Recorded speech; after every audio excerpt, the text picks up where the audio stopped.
The following program is meant for adult audiences only. If you are easily offended, you are choosing to be offended by continuing to watch. If jokes upset you, whether bad or good, you might end up crying. Being a bitch in life is difficult, I imagine, but you must find a way to continue.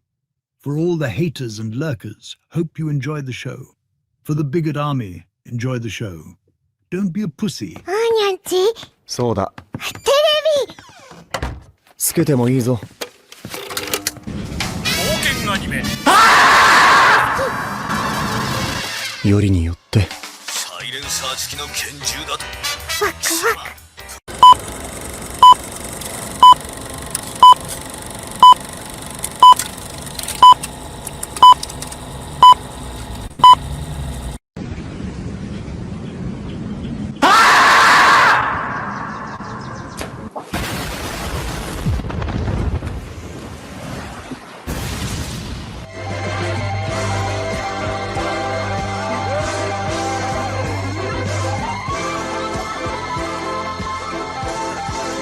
Here we go! Lucha, lucha, lucha, lucha! It's the way of life!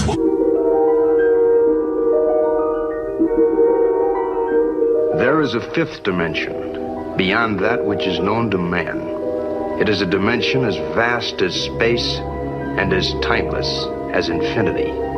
It is the middle ground between light and shadow, between science and superstition, and it lies between the pit of man's fears and the summit of his knowledge.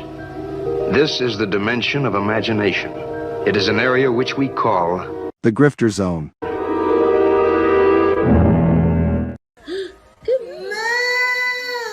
Oh, you found your moo. My crew is big and it keeps getting bigger. That's 'cause Jesus Christ is. Man, I want to get drunk in a hotel room with you. That might be taken out of context. Gay, gay, gay. Oh. No.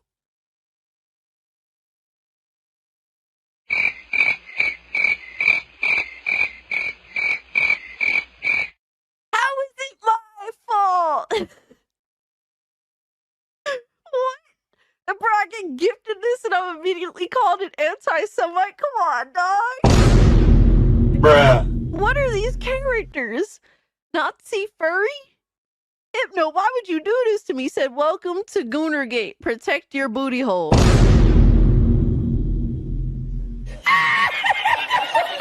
What's up, nerds? It's Alyssa Mercante, Kotaku senior editor, and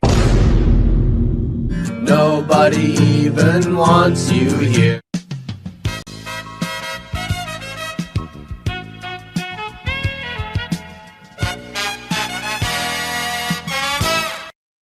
And I would take her to Chili's, maybe. You know, like, genuinely, I just want the best for her. Genuinely. Listen, if it was consensual and you didn't hate the Jews, I'd fuck the shit out of you. I would. What did he say? People are gonna clip that. You know that I don't. Clip it. I know you don't. Come on. But that's the thing. Why can't we have fun? Bruh. That's an interesting way of putting. That makes sense. Jealous. Fuck yeah. Been knew I was that bitch. I didn't need a man to tell me to fuck. And Hypnotic again, member for 1 month. Thank you. Enjoy First Berserker. What's that black stuff between an elephant's toes? Slow natives. Wait. Wild. Yeah. On the other end of the spectrum. Yes. Okay. I'd say that goes out of dad into dark, but sure, yeah. Mm-hmm. Definitely dark.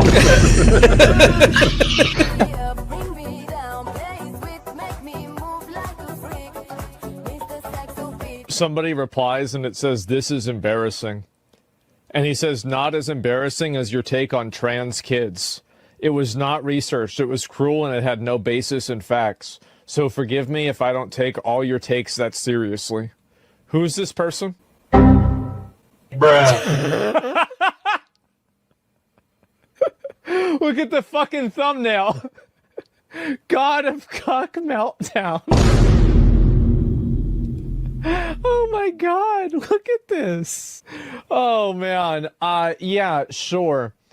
Trans kids, for sure, man. Right, but you're giving an opinion on an article with a headline that's inflammatory. So the fact that you're giving an opinion on what's on screen, Did I focus on the inflammatory nature of the headline? Well, can I assume that everything in this article you would agree with? You shouldn't assume. It makes an ass out of yourself and me. Okay, so that down his timeline, you're gonna see a lot of ass and titties.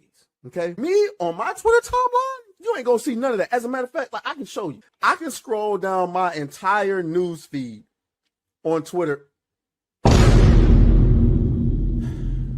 Why would you ruin my point? I'm trying. God damn.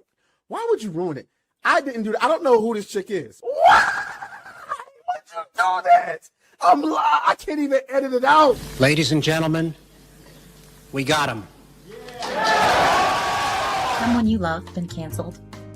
Have you been the target of online harassment because of something you said or refused to be compelled to say by the mob? Did you mistakenly think you could be an individual, form your own opinions, and keep all of your phones? Did your social credit score tanked because you had a conversation with, subscribe to, or follow someone who suffers from wrongthink? Have you been called a literal Nazi because you think taking care of one's physical health is important? Have you tried apologizing for your transgressions only to find out you actually poured gasoline on the they-them flames? Have you ever had a politically incorrect thought or, heaven forbid, made an off-color joke? Well, we here at the Office of the Cancelled are here for you. As a member of the club, we offer exclusive trading cards, flak jackets, lapel pins, access to bomb shelters, as well as audio tracks from based artists that are sure to pump you up for a day at the range and get some of that much-needed two-way therapy. Remember, folks, you're only canceled if you let yourself be canceled, and every one of those collectivist NPCs can go fuck themselves. Eating the dogs, they're eating the cats. Eat the cat, eat the cat. I'll wait some time because the longer we wait, like the more realistic it'll be, you know, when he comes back to life. The touch of the black man in a woke story. The God hand shining down, shining upon thee. White man as you lay down. Cis white man and couple in background. Understand the power of a black man is a God hand. Pro-black Twitter! I breathe life into you. One touch is not enough from greatness. One touch from the black man. Watch me do it again. Kneel and be amazed at the touch of the black man. I bring life. I bring life. Pro-black Twitter hoes! That's right! That's right! Robocock, don't clip that, no! Bruh. Oh God, that's getting clipped. Hey, yo, what the fuck? Oh shit. I was doing so good tonight too. I'm tired of you! Drop it, retard. Robocock.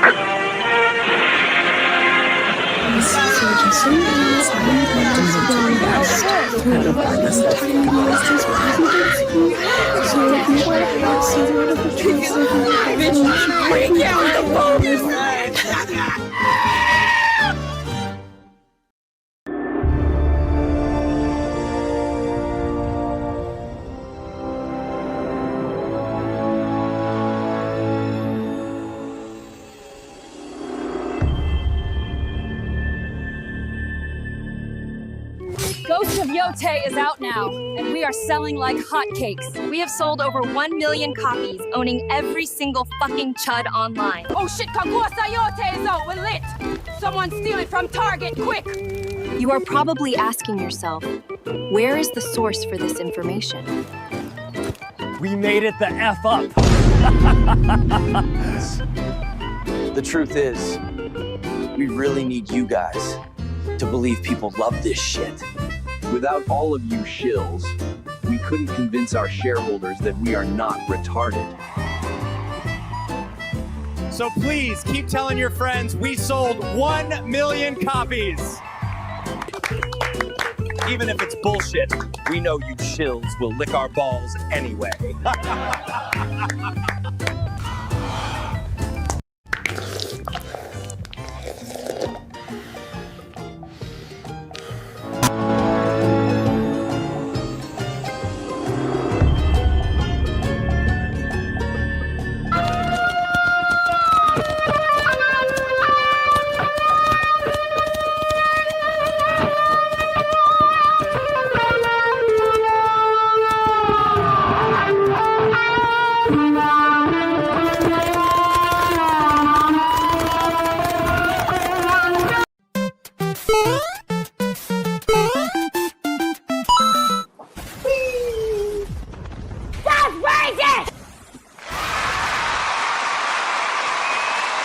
Ladies and gentlemen, welcome to another episode of Hypnocast. That's right, we are live, boys. We are live, we are live, we are live. We're going to dive down the rabbit hole that is known as the internet. But before we do that, boys, you got to bring it in close, man. Come on. Bring it in close. I am working on the Nintendo clip. Don't worry. Bring it in close. Bring it in right now. Right now. Bring it in close. Hug it out. Hug it out. What's today? It's the middle of the week. It's Wednesday, boys. Come on. We're all tired. Bring it in. Let's go. Hug it out. But whatever you do, don't touch the fucking pumpkin. Don't do it.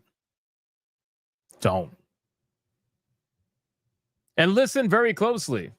If you're watching on YouTube, like the stream. Like it. Like it. Like it right now. If you're watching on Rumble, like the stream. If you're watching on Twitter, like the post. And if you're watching anywhere else right now, you technically lick Kata's feet every single day, literally. Like you suck his toes and everything. So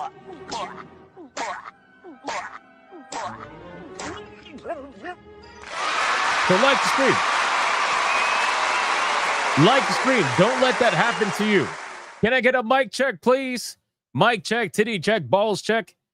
Why are we touching a pumpkin? People keep touching a pumpkin. They're not listening. Bad things happen when you touch the pumpkin. Can we stop? Can we stop?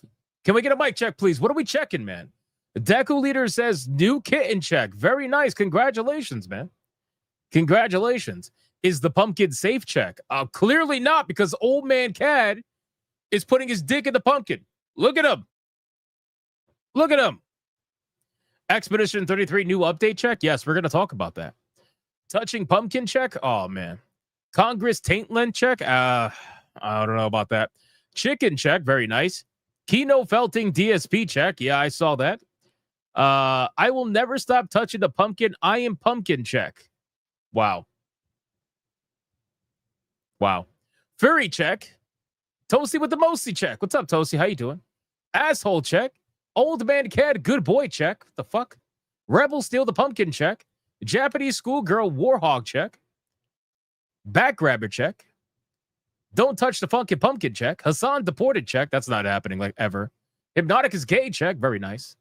Very nice. How else are you supposed to get pumpkin seeds check? That's a good question. Are pumpkins like melons? Oh my God. Oh my God. All right, guys, listen, our ESG scores are at their maximum. We are fully funded. Like the stream. Like it. Like it. Let's do the Bigot Army roll call. Let's see who is in his chat right now. Aside from former Kotaku urinalists, black samurais that unfortunately did exist at one point but no longer do, and people that thought there was going to be an Assassin's Creed based in the Civil War with a black main assassin's character, but apparently Ubisoft backed out because they were too pussy to actually pull it off, and they thought that the politics were too crazy right now in the U.S. to do it. Yeah. That's the thing. We got Monkey Man 04. I clicked the wrong one. We got Bud. We got Toasty with the Mosi. Shout out to Toasty again. We got a Cell Gamer HD. You got Barry Dixon Butts. The guy sat on a jar and it broke. The fuck? You got Hypnotic Rapture. You got Matthew with the Hero Prees. We got Panda Pumpkin Paperclip. Why the fuck is there a panda on top of a pumpkin with clippy arms? What is going on? I don't understand this world. We have 17 Crash. We have Blue Octopussy. We got Tanya Raven. We got Nico. We got Jay Sims. We got Black Tailgate. We got Andrew Stewart. We got Old Man Cad. We got Mr. Solo Dolo. We got Hollowified Matt. We got Monkey Man 04 again. Democulus over on Rumble. We got Carl Singh. Scooby Pup. Deku Leader. P. Drake 10. Double X Coke. We got Creepier 07. Christopher Lloyd. Thanos, what's up, man? We got Ali Kusanagi. Little Jim's Halo. Gamer Nurse Gale. The Voice in the Water. The True Aztec Warrior. Commander Sonok. Reaper Knight. Carl Singh. Jeremiah Maxwell. Hanny. Frenchie 07. D Draconic over on Rumble. We got Matt Travelier. We got Raptor Kratos 85. We got Connor Girardi. What's up, Connor? How you doing? We got Korean Cowboy 42. We got Courageous Kirsten. Probably. We got Oliver Adam. We got Torinol over on Rumble. We got Gigakuma. We got Zemta. We got Marius Low KZ 420 over on Rumble. We got Luck E. Jason Alator. I am mega bonking out. Nice, man. I got to play that game. I have to play that game. We got 2K Gamer. We got Ron DFK. We got Democulus over on Rumble. We got Nick Havoc. Brandford 671. Hypnotic and Rapture over on Rumble. We got Clippy Claps Back. We got Black Tailgate. We got, who else is here? Titan Wasp. Yamato 85. We got Faye. What's up, Faye? We got Crash Collins on Rumble. D-Draconic on Rumble. Radio Chimp. We got The Homie. We got Andrew Stewart. Lionheart. Blaze Starbin F. What is that? FS. I thought I said F5 for a second. All right, 4 more people, boys. 4 more people. And then we got to get on with the show, man. 4 more people. We got a lot we got to go over today. We got Rockin' Hound Dog. Beautiful Zexel. We got Angmar WK. We got Mr. Melancholy. Roll Some Joint. We got Pizza Cat Leet. We got Umbra. We got King Demon Wing. We got Kata. Hi, everyone. I'm currently on the toilet. That's fucking crazy, bro. That's fucking crazy. Did you use your stool to get on the toilet? We got Antifedo's Pain over on Rumble. We got Tiger King. Orange 23. We got, who else is he? Robin Oz over on Rumble. We got Andrew Stewart. We got Grant Demand. We got I. And last but not least, we got This is Sparta 9000. We got Hollowified Matt. We got Dark Obsidian. We got Daz A. And we got Deadly Catzilla on Rumble. Stir Spamalot. Backbone EJ8. And we got Chaotic Holy. And Gray the Merchant over on Rumble. And we got Gray Soul 81. And Anubis Hades. That is lying to my face. All right, boys. Faye says I bought more manga today. Fucking beautiful. What'd you buy? All right, boys. I called out as many people as I possibly could. Let's sacrifice your fellow Bigger Army member. Let's see who's going to get the final call-out money shot today. Who is it going to be? Who is it going to be? Let's see. We got Mr. Melancholy saying to go down with booty hole protected. No cabbages. No pumpkins. No kimchi. No chicken. Caesar salad. Times 7. By the power of Tyrone, you will open wide and say, ah. Tyrone, really? 1, 2, 3, 4, 5, 6, 7. Hanny. By the power of the goon oil and DSP's blessing, the next furry down times 4 will have Carte Blanche to lick Kata's short toes. The fuck? While Hypno sits in Kata's cuck chair gleefully, gooning like he's gay. 1, 2, 3, 4. No PlayStation Plus, says the voice of the water. No Game Pass. No censorship. Booty hole protected by emojis. To go down times 5. Bypass the fences. by controlling all of the target's mitochondria and making them slow ATP production until target falls asleep. That is really that's really elaborate. Are you a serial killer? 1, 2, 3, 4, 5. Hanny, same thing. Let's go down. 1, 2, 3, 4.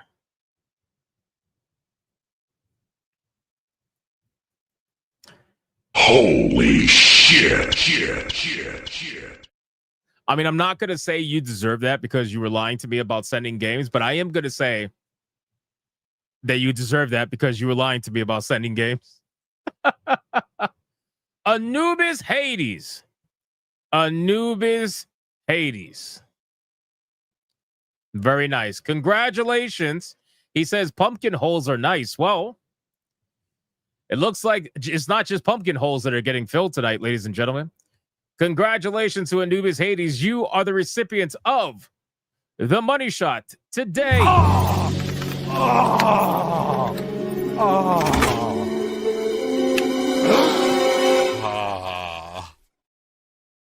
What the? Wipe the screen. Wipe the screen. He's got to go clean himself up now. Congratulations, Anubis Hades. All right, boys, listen, we got a lot we got to talk about, man. We got 2 main topics for the evening, and then God knows like a million fast topics. The 2 main topics of the evening is number 1. I got this weird interaction with like PlayStation shills last night. I wasn't even paying attention until I literally just checked Twitter before I go to bed. And I happened to see somebody reply to my post showcasing the thumbnail for Ghosts of Yotei, which my video yesterday. And for some odd reason, they decide to tell me I'm coping. They give me this weird math metric, and then they decide to tag Grums and somebody else, King somebody gamer, something like that. And then they're like, hey, here's the gotcha on Grums you need. And I'm like, why the fuck are you tagging Grums on my thread? I didn't even mention Grums in my thread. I didn't even tag him. Like, what's going on? So anyway, I responded and I used his own math metric against him, and he has yet to respond to my thread at all. Like at all. He went completely silent. So we're gonna go over that entire thread. We're gonna go over the math that the Sony shills are trying to say proves that Ghosts of Yotei is a success. But when you take that math and you utilize it, you realize that actually it's not a success at all, which I don't think they were expecting. So which is why they probably didn't respond to me.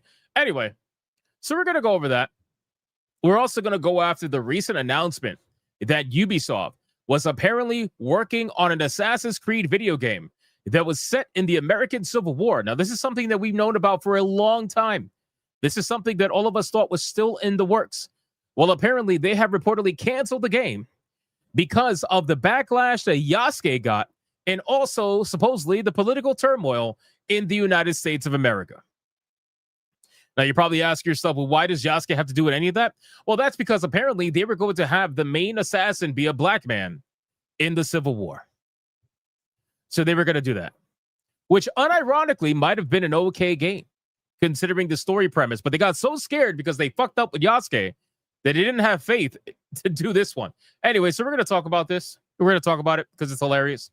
And we obviously got a lot of fast topics that we got to go over. All right, we got the Discord hack we got to go over. Discord has officially responded to the hack and is trying to either downplay the hacker or trying to call the hacker a liar. I really don't know, but we're going to go over it. We're also going to go over some Clear Expedition 33 news. Apparently, there's going to be a new DLC that's for free, by the way, with more bosses, more content. It's amazing. Like, this game keeps winning. This game keeps fucking winning, man. We got some Battlefield 6 news. We got Larian Studios calling out Elon Musk and their AI, AI game that we talked about yesterday. I think it was yesterday. We're also going to talk about Epic Games suing some modders because apparently they made thousands upon thousands of dollars on them. We're going to talk about a brand new studio that's been opening off of the death of the Zenimax MMO. They got canceled. We're also going to be looking at a bunch of indie games. We're going to look at, actually not even just indie games, but we're going to look at like 3 trailers for video games that I'm curious about, that I want to look over. And we're going to look over some funny videos. Obviously, we'll talk about the Hassan nonsense. because apparently Hassan has responded and says that he's totally not abusing his dog. And every single account that you could have possibly every single account that you knew was going to run damage control for Hassan has not let us down, ladies and gentlemen. Every single account, even all the way to Mighty Keith, was defending Hassan, and they were like, it's not a shock collar. But the internet, of course, proved them wrong. So we got a lot we got to talk about, ladies and gentlemen. But before we do that, we need to do the number one segment on YouTube. And the reason why there's no retard of the day is because that's going to be for Hassan. Okay, so that's why there's no retard of the day. We'll get to that point. But let's do the number one segment on YouTube, the number one segment on Rumble, the number one segment all around the galaxy. This segment is known none other than the pre-stream legend. Money, print money, cash, money, wealth, capitalism, raise a bunch of money, more money, heaps and heaps of money, print money, cash, money, wealth, capitalism, raise a bunch of money, super chat money. As salty as the sea, calling us no-code names. SJW screaming, but it's money they blame. Burning with envy, they're falling flat. They can't handle the sound of a super chat. All right. We got ourselves the pre-stream legends, ladies and gentlemen. If we get lucky, we are trying to get to 468 tier 1s in a row and 157 tier 2s in a row. And of course, we have our goth Japanese girl goal. Everybody seemed to enjoy it yesterday. If we get a Red Boy super chat, as long as it's over $99.99, if we get a Red Boy super chat and the chat explodes with confetti, we will summon the Japanese goth girls for everyone's enjoyment for the stream. All right, boys, let's start off. We got Tanya Raven. What a 5 says, why did the Scarecrow win an award? Because he was outstanding in his field. I can do this all day. Holy shit. Tanya Raven. She wasn't lying because apparently she did another one with a 5. Did I ever tell you about the time I went mushroom foraging? It's a story with a moral at the end. You think I'm done, son? Oh my God. Apparently she's not, because for another 5, why did the electric car feel discriminated against? Because the rules weren't current. Where's my gold star?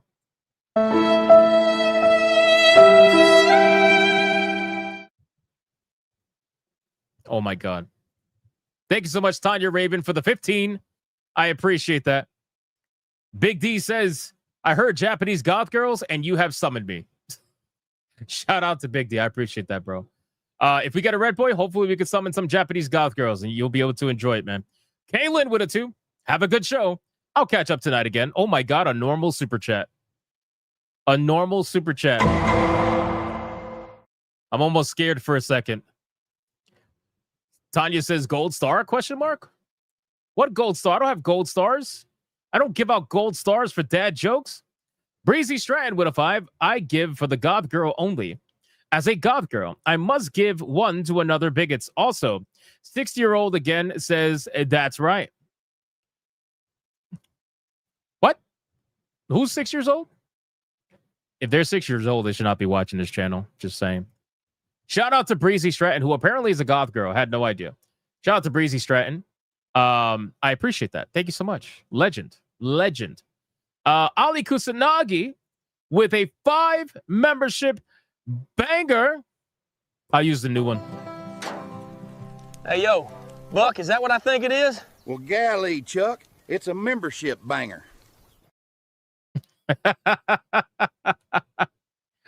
Oh, my God. I love that clip.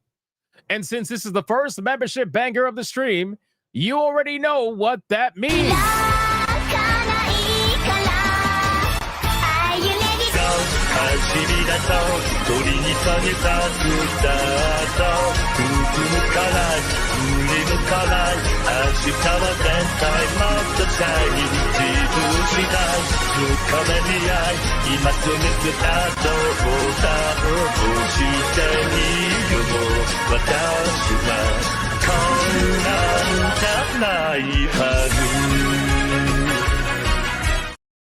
Shout out to Ali Kusanagi dropping that 5 membership banger, starting a membership train. Well, trying to. I appreciate that, Ali Kusanagi. And then we got Gray Soul, 81 for 3 months. Been a member for longer, but new bank stuff messed up the more than a year streak. It shouldn't be like that, though. It should be automatic. It should keep up. It should catch up to wherever you were before. So that's weird. But hey, welcome anyway, Gray Soul. Love you, man. Appreciate you. Wrap the Kratos with it too. I'm all gas, no brakes with it. You know what I mean?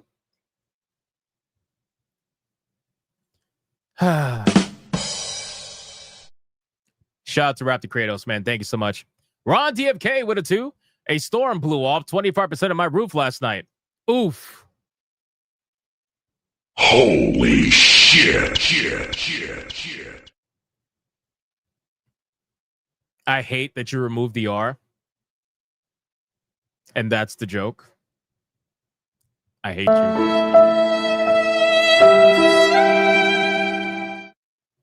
I also love you.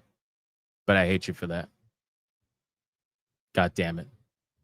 Kate is fake. Holy shit.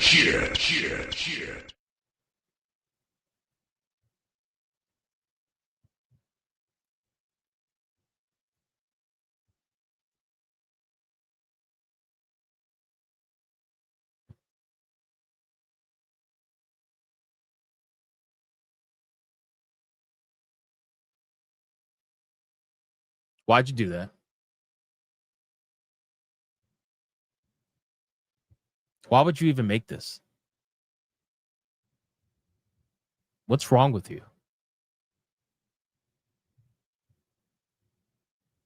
That's nasty. Kata's favorite feet with a 2 says 2. And then he trolls me. What the fuck? Anubis Hades with a 2. You caught me. I lied to you. Got games. Love pumpkin holes. I'm scared. King Demon Wing dropping a 10 membership mega banger. Let's get some fucking subs, bitches!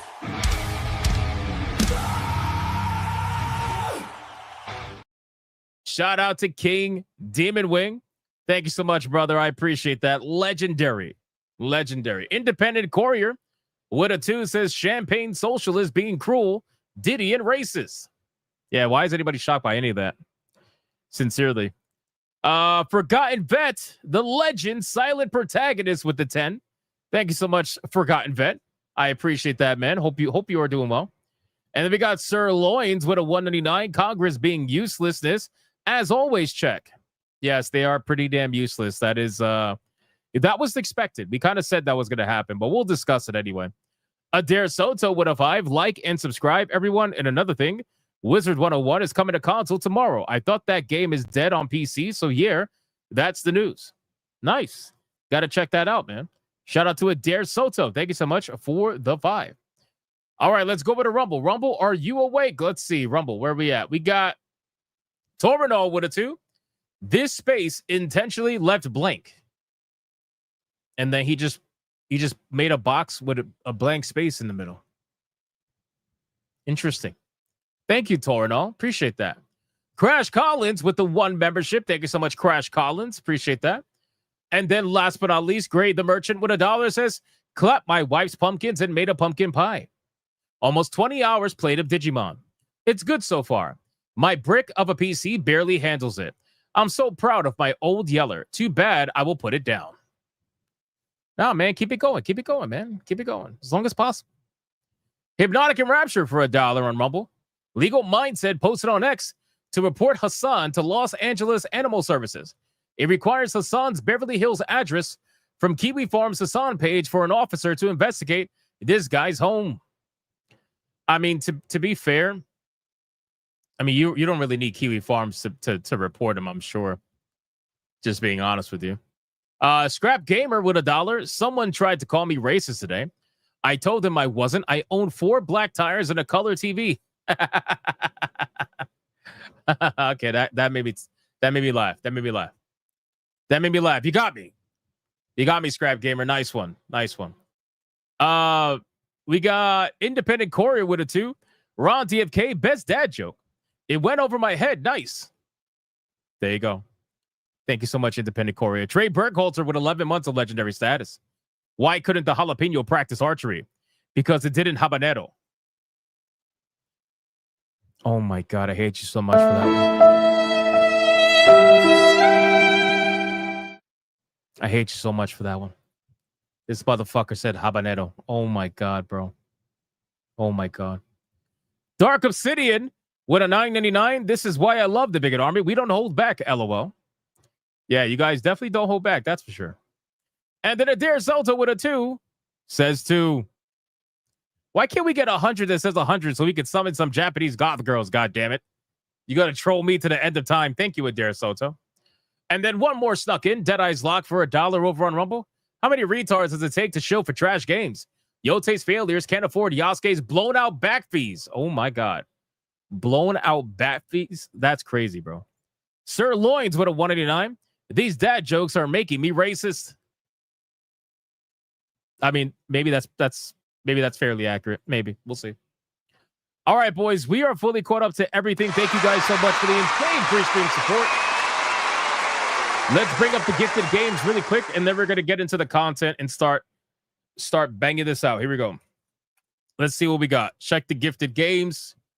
Apparently, we got 4 gifted games from Anubis Hades, which means they're probably all troll games. So let's find out. Here we go. Here we go. Oh, fuck. Wrong one. Wrong one. Whoops. There you go. Okay. There you go.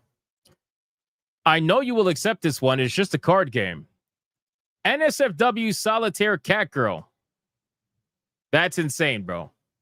I'm not accepting that just because it's a card game. Putin destroys Alien. Just fucking cuz. I know you would deny the other 2 games since you apparently have a moral compass. Oh, I don't have a moral compass. I just don't like Gooder games. That's all it is.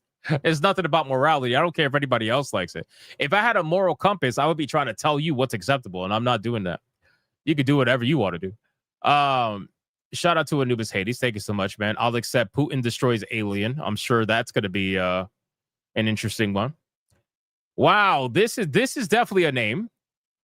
This is definitely a name. Found one to go with Christmas puzzle from last night. Enjoy. Christmas Squirt. That is definitely a name. For sure. Without a doubt. And then we got, you have been great at directing your channel the right way. Try to direct this game the right way? Question mark. Hentai Director. Why do I feel like the fact that they put direct her? I understand like it's trying to showcase it's I don't know. It just sounds a little feminist. It sounds a little feminist. You know what I mean? It's like when they try to say her story instead of history. You know what I mean? That's what it kind of seems like. But since it's hentai, it's probably not. Let's be real. All right. Well, you gay as fuck, boy. You already knew I was gonna say that. And you gay as fuck, boy. You already knew I was gonna say that. And you definitely gay as fuck, boy. Shout out to Anubis Hades. Thank you so much, man. I appreciate it. Fucking legend. Master Troll. Speaking of Master, look at this guy, man. Mr. Rouge. Mr. Rouge. Shout out to Mr. fucking Rouge. This man just came in and dropped a massive $100 Red Boy Hyperbanger. Mr. Rouge. Oh my God, it's a Red Boy Hyperbanger.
The stream has been blessed. The stream has been blessed for Spooky Month, ladies and gentlemen. That's right. Mr. Rouge dropped the $100 Red Boy Hyperbanger. Thank you so much, brother. I appreciate that. I find it hilarious that there are so many people that are like, they all look the same. But there's like some inherent fucking joke in there because you guys specifically asked for Asian, Japanese goth girls. And then I deliver it and you're like, they all look the same. Like, bro, do you hear yourself? Anyway, shout out Mr. Rouge again for the $100 Red Boy Hyperbanger. The goal has been reset. The goal has been reset. Somebody asked, why didn't I use a custom song? Because it's Spooky Month, bro. It's Spooky Month, man. You're supposed to...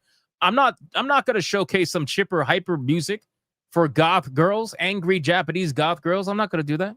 I'm going to put some spooky fucking music, man. Set the tone, right? Set the tone, man.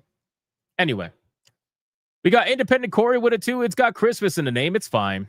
I doubt that. Breezy Stratton with it too. What Steam name can I send a small game to you? You could add me by my Steam code. If you haven't added me yet, Breezy, you can add me by my Steam code. The mods have it. They'll link it in the chat. Independent Corey with it too. Never liked goth until freaking now. Yes. Shout out. And then Golden Apples with a 189. Let's get those likes up. Plays hard techno music. Sounds about right. And then Mr. Rouge with a 9 months says I can feel the intensity in the air and don't change it. It is what it is. Yeah, no, I like it that way. I like it with the creepy music. I'm trying to set a certain tone, all right? This ain't no kids bop fucking music that Smash AT plays. He has that. It works for him. It works for him. Me, I want the creepy goth girls, okay? Could I do one with monster girls? Probably not. I'm actually working on the ginger girl one because I have the blondes. I have the Japanese goth girls. People want me to make a ginger one, and I'll figure out something else. We'll see. We're going to be rotating them all out. Anyway, all right. Maybe with the... you know what? Here's what I'll do. I'm going to edit the goal. Well, I can't edit the goal. Fuck. All right. The goal currently says to summon the Japanese goth girls again. But what I'm going to start doing is for every $100 Red Boy Hyperbanger or anything over that, if you donate $100 Red Boy Hyperbanger, I will let you choose which clip the chat gets graced with. Right now we have blonde girls and we got Japanese goth girls. So the next $100 Red Boy, you will choose, you will tell me in the chat which clip you want. That way I leave it up to you. We got Old Man Cad with a 5. My wife says that about white folks. You all look alike. Why did the computer catch a cold? Yeah, too many windows open. Oh my God, bro. Of course, Old Man Cat. Of course. Then we got Adair Soto with a 5. People are now calling Hassan what he did to his dog, known as Hassan's Palpatine. Bro, I have an amazing meme I have to show you. Speaking of Hassan's Palpatine, tell me this is not hilarious, bro. Really quick, tell me this is not the funniest shit you haven't seen in your life, bro. Look at this. They were like, new Halloween costume for Hassan unlocked. I was like, dude, that's too soon, man. That's too soon. Holy shit. Pure fucking electrical craziness. Insane, man. Mr. Rouge again, bro. What the fuck is going on? Mr. Rouge just got the goal again. He says $100, but to ask Grok to update the dance video. What dance video?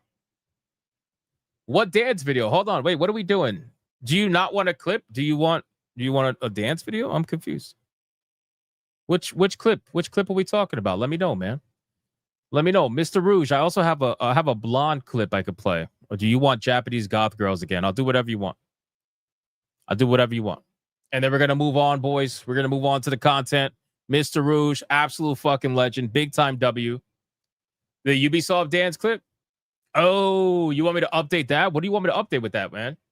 Message me on Steam. Tell me the chick that turns into the dude. I mean, I could definitely play that right now, but you could tell me, message me on Steam later and tell me what you want me to update that to. But here we go.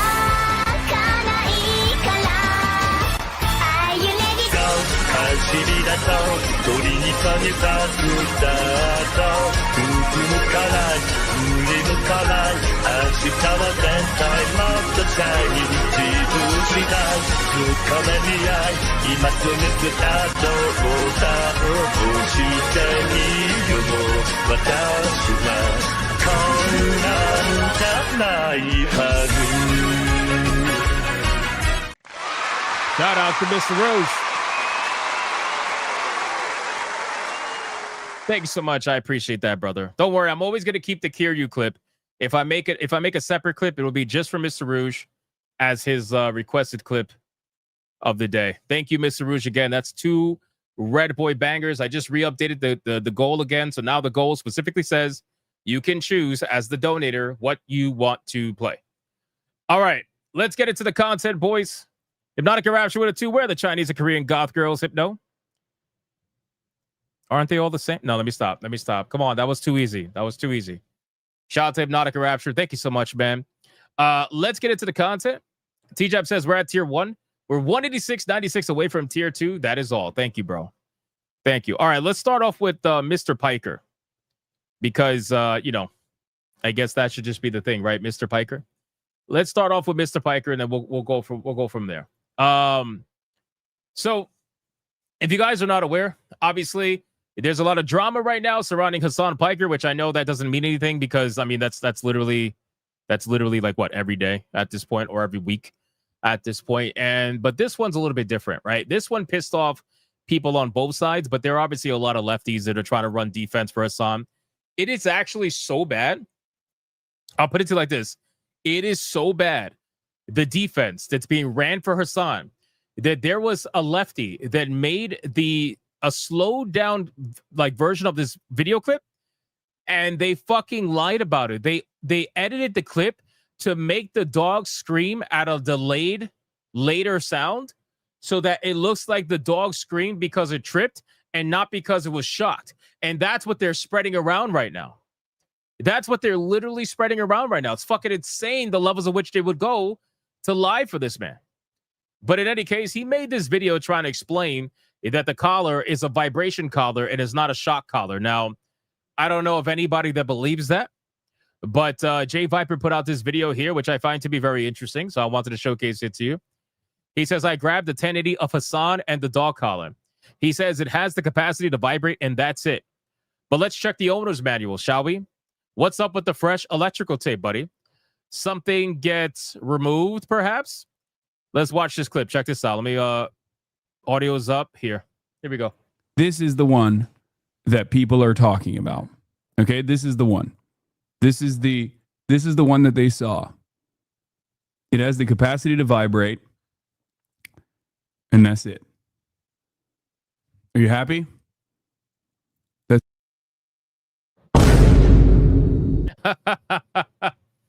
He covered the back of it with electrical tape. That is sus number 1. Okay, so I don't believe that. I don't believe a single fucking word that comes out this man's mouth. But regardless, the internet obviously is able to see certain things, and he covered the back with electrical tape because what he did was he removed the shock pillars from the actual collar, covered it with tape, and said, "Well, it can only vibrate, and that's it." You can see here, this is the model that he utilizes, and it has 2 pinpoint shocks on the back where it's actually removable. The shocks are removable, so you could take them off. And what he did was he took them off and he covered it with electrical tape.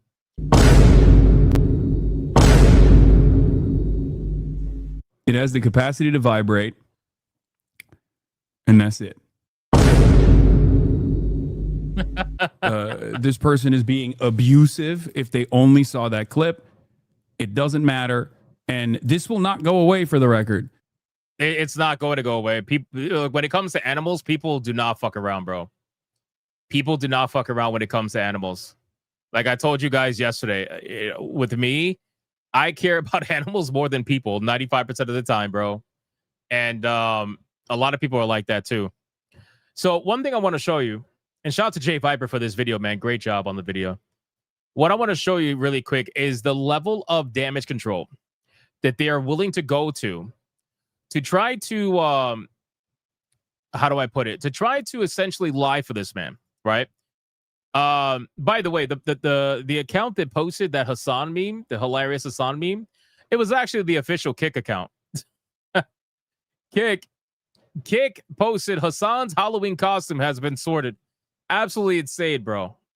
Insane. That's such a good post. I love it. There is a post that I want to go over, but I might have exited out because I was so annoyed with Hassan and shit. I feel like I might have lost it now. Fuck. It was showcasing how somebody actually edited the clip to make the dog scream at a later amount, but I can't find it now. Fuck. I thought I had it. Or do I have it? Let me see. No, I don't have it. I don't have it. Maybe if I do Hassan edit it, let me see. I'm gonna try to find it really fast. Nope. Can't find it. But basically, they took the clip and they edited the sound so that the dog would scream later than it actually did to make it seem like the dog was screaming because it tripped, not because it was shocked. And then it got community noted, and everybody knows that it was fake as fuck. Maybe I can't find it because they deleted it, probably. They probably deleted it after it got community noted for everybody realizing it's a massive fucking lie. But I mean, that's where we're at. So again, these people will do literally anything to try to defend and save, Senor Piker. That's what they would do. Anything. And it just goes to show, man, these people, even if it's something disgusting like that, they will still defend this man through and through, no matter what. They don't care. They don't fucking care. So anyway, let's move on. I got a funny video that I want to show you guys. I'm going to X out from Hassan. Fuck this guy. Let me X out here. Oh, before we do the funny video, bro, what is happening at Twitch? Can somebody please explain? And I know we ask this question all the time. It's kind of like a rhetorical question at this point. There really is no fucking answer. But bro, like, I feel like everybody is terminally online to a certain extent. Okay? Like, everybody's terminally online to a certain extent. But bro, what happened with Twitch where, I mean, it started with the fucking bathtub streams, the girls green screening themselves nude and playing video games on their ass, fucking leftist terrorism being promoted on the platform. And now you got somebody giving birth on Twitch, bro. What the fuck is going on? What is happening? Who is this platform anymore? What is this platform? Twitch streamer Fandy is currently live streaming while giving birth to her child, and even the Twitch CEO popped in the chat to congratulate her. Of course, this motherfucker went in. Hey, Fandy, best of luck and congratulations. Wishing you the best in this journey. Oh my God, dude. Dan Clancy literally witnessed a female streamer giving birth on his platform, and he's like, yeah, I'm cool with that. I'm cool with that. But wait. Somebody call Frogan fat? Wait, ban him for 2 weeks. Bro, what? My brain cannot comprehend that this man actually showed up in the chat. I'm serious right now. It would be one thing if it was streamed and nobody from Twitch showed up. A fucking Clancy showed up in the chat and was like, yeah, girl. Pop that baby out, girl. That's right. Pop it out. Let me hear you struggle a little bit. Bro, what the fuck is happening at Twitch? What is happening at Twitch, man? Damn, I remember the day, and this was so long ago, but I remember the day where Twitch was actually about gaming.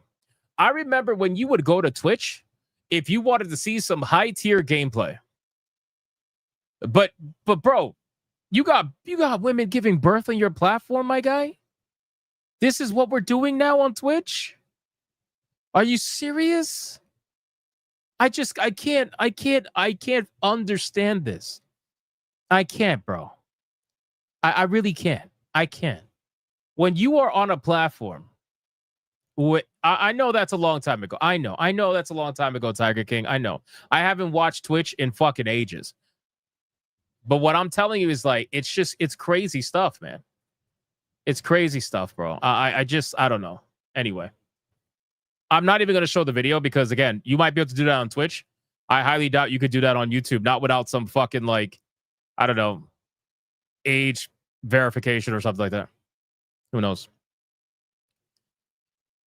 Oh.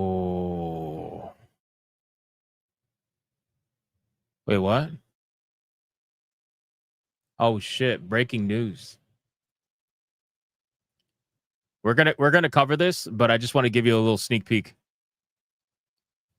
Halo's veteran art director of 17 years has suddenly left Halo Studios and posted a very concerning message which hints at major issues.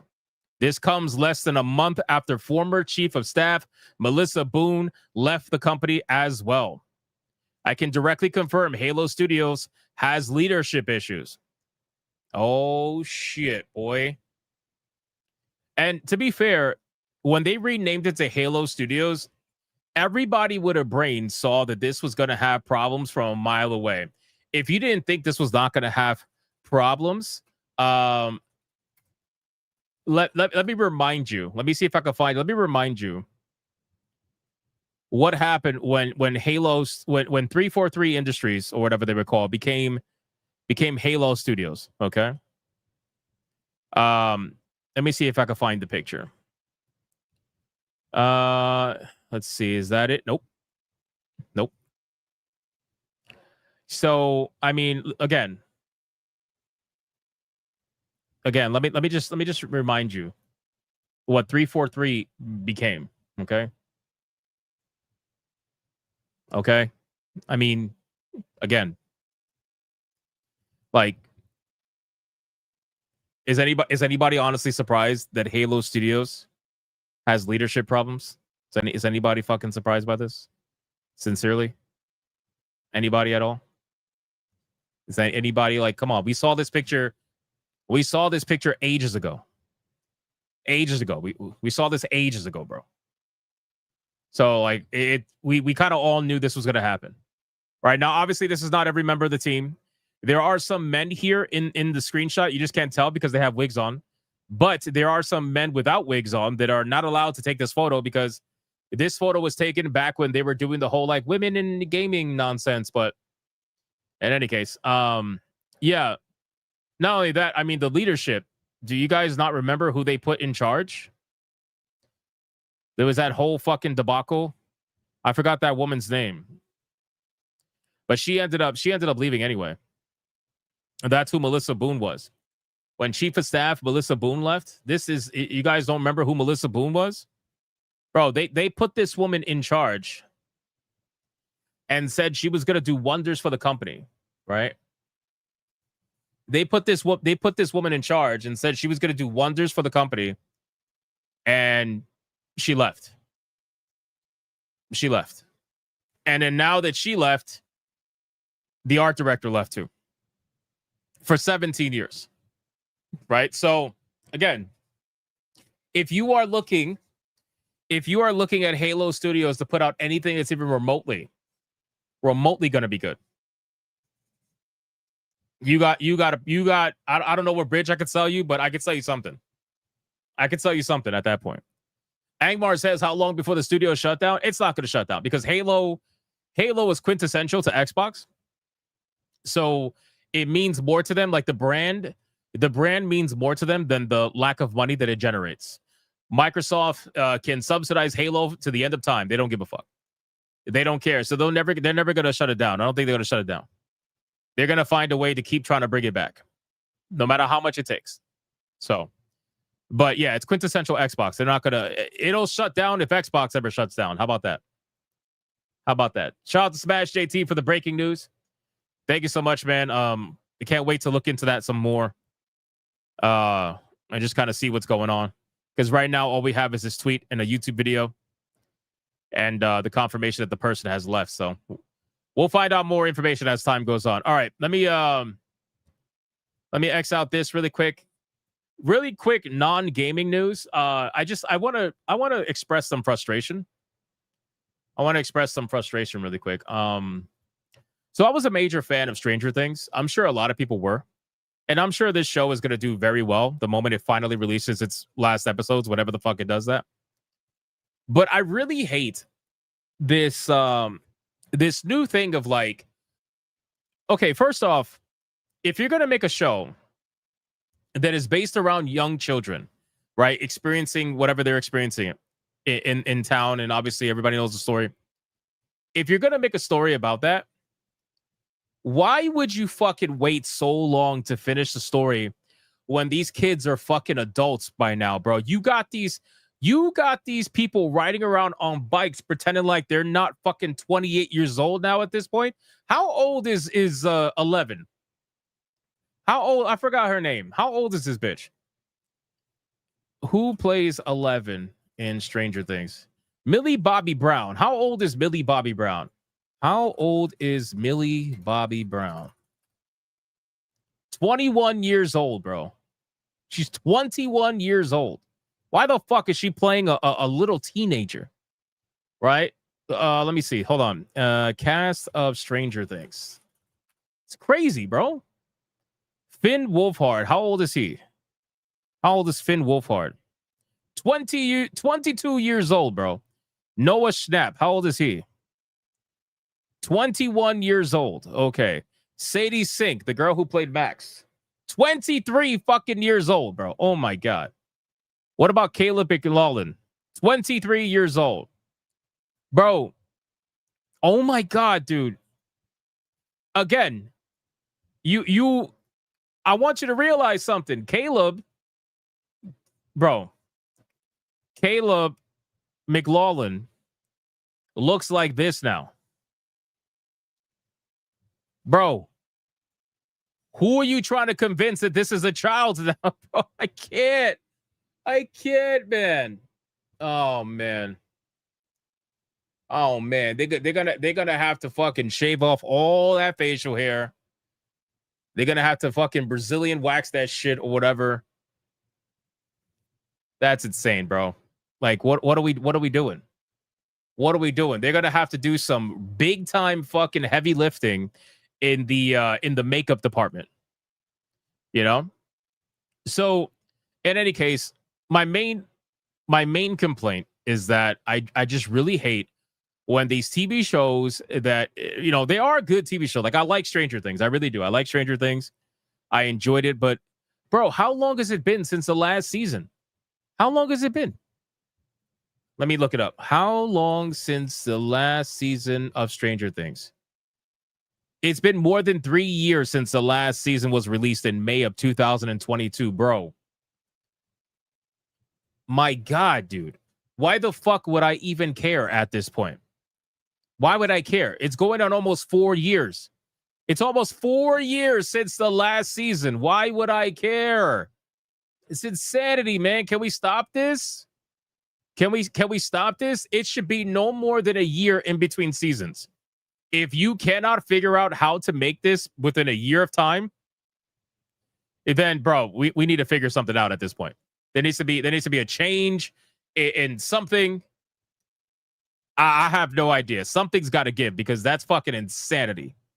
That's insanity. But in any case, what they said was that apparently all the Stranger Things 5 episodes will be over 1 hour long, anywhere between 90 and 120 minutes. That's great. That's great. I wish all TV was like that, but that's great. However, it's still almost 4 years. It's still almost 4 years, bro. Look at these. You trying to convince me these are kids? Come on, man. I guarantee you this shit has been fucking touched up, de-aged to some extent. They shaved off my man's beard. He's going to have to grow that shit back again. This is awful. The main characters try to blend it as high school kids after 20 years of filming. Bro, how do you do, fellow kids? Yes. Yes, this is accurate. This is so accurate, dude. Oh, man. Anyway, I just wanted to vent about that because I'm so tired of them doing that shit. I'm so tired of it. I would have been so excited to watch Stranger Things 5 if it was like 2-3 years ago.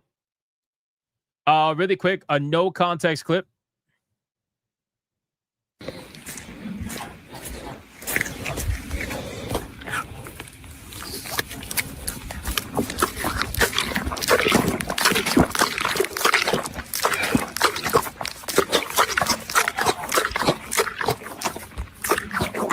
You're getting to watch a Sony pony in real time. It's a rare sight. You don't really get to watch that too often. Let's see it again. Hold on.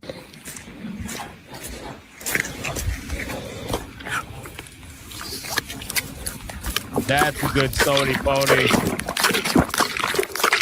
That's a good Sony pony. You just eat that up. You eat that up. That's right. I saw that on Twitter. Natalia posted that. I just had to share that with you. Okay, let's do some fun, good content, and then we're gonna go into the shit. Okay, so content number one. Support indie developers is a thing, right? We talk about indie developers all the time. We're gonna highlight some indie developers games, one of which was a person who is currently going like semi-viral on X right now, almost 100,000 views on this post. Asuka says, SOS, I'm a solo developer trying to reach English language media about my game, but spam filters are blocking my emails. If any lovely media folks are open to covering my game, I'd be so grateful. Indie game, game dev, Steam Next Fest. So her game or their game is going to be showcased on Steam Next Fest. And when I looked at the screenshots, I was like, okay, looks all right. Apparently has some combat, dungeon crawling, all kinds of stuff like that. So I scrolled down and she was answering some questions and whatnot. And I decided, let me go to her page. So I went to her page and I saw more screenshots, looked pretty interesting. But there was a video that showcased combat. And I was like, oh, okay, so let's watch this and see what we got.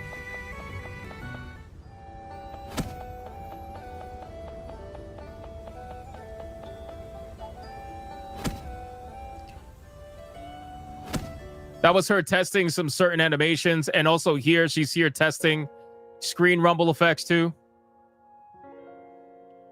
She was asking people what's acceptable amount of effects and whatnot. Then she just ended up adding a toggle to add or remove that at that point. You also got here, throwback to a similar spot from about a year ago. Can't believe how far it's come.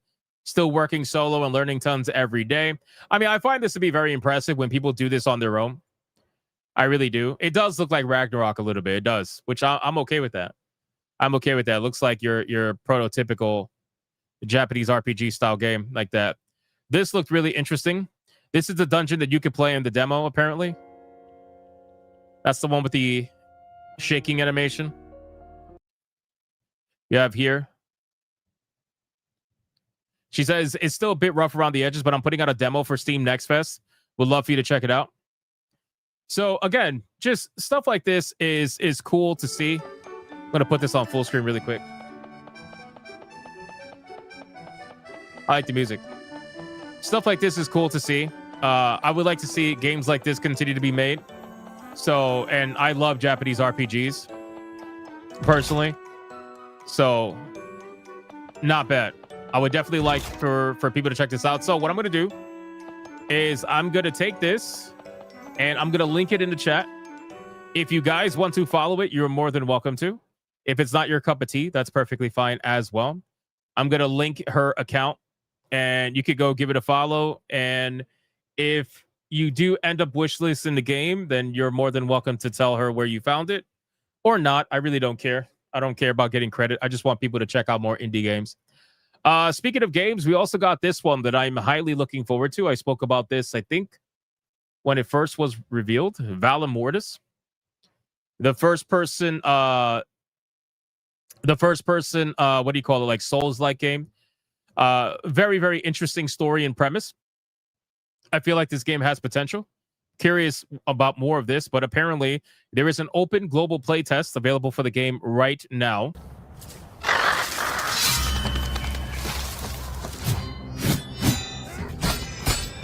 Every empire has been built on ashes. Genetic Spore in the chat says they got into the test with that game today. Nice. How is it? I'm very curious how this is overall. I've been so excited to check this game out. Obviously, I'm going to wait for it to release because I don't usually check out betas and whatnot, but I'll be very, very curious what you think about it. Also, RTU is in the game, apparently. I don't know if Smash JT is aware of this, considering that's like his arch nemesis, aside from Alyssa Mercante, but this is pretty cool rendering. Pretty cool rendering. I think they call him Captain Deep Throat or something like that. So Very, very cool. Can't wait to check this out. And the fact that it's first person is very interesting to me. Not only that, aside from being first person, it was made by the people who made Ghost Runner. And I liked Ghost Runner. I don't know if you guys played Ghost Runner. If anybody in the chat played Ghost Runner, but Ghost Runner is a lot of fun. Ghost Runner is a lot of fun. So I would be very curious to check this one out for sure.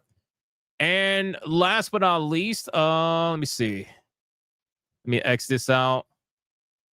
X that out. We got this last one. Now, okay. So I know Atreus is bricked for this, okay? And when I first saw this, I wasn't exactly bricked for this. And no, it's not a black screen. All right, that's not what he's bricked for. He's not bricked for the black screen.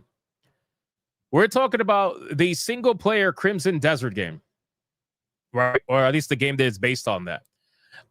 They just put out a gameplay sneak peek, another one, on X. It's about a minute long. And I got to tell you, this shit actually looks fucking cool. I'm not going to lie to you. This shit looks fucking cool. However, the trailer is like barely, I would imagine barely hitting 30 FPS. It seems to be struggling to run graphically. But let me show you this trailer because this shit looks insane. I'm not going to lie to you. Check this out.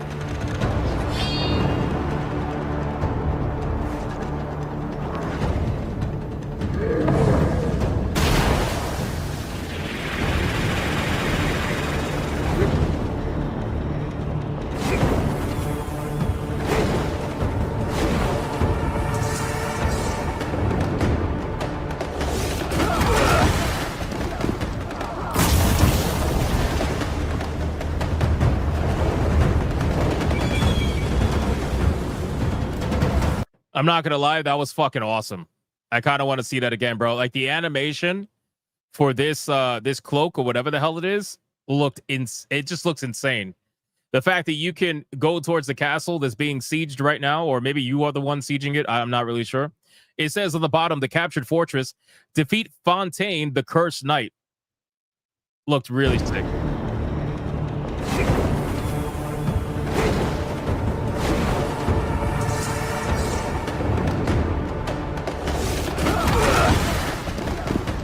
But just keep in mind, like, even, again, this is not normal StreamYard's lag. This shit is absolutely lagging, bro. I'm watching this trailer, and this has to be running at, like, 20 to 25 FPS. It has to be. It has to be, because this shit is running. It's not, like, stuttering, but it is struggling. You can kind of tell.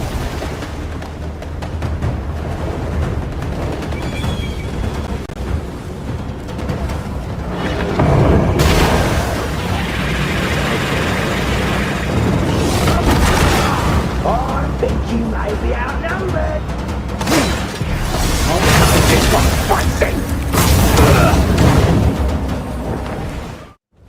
Wait, go back to that. Hold on, that was fucking insane, bro. He used a frost sword, and then he shattered. I think you might be outnumbered.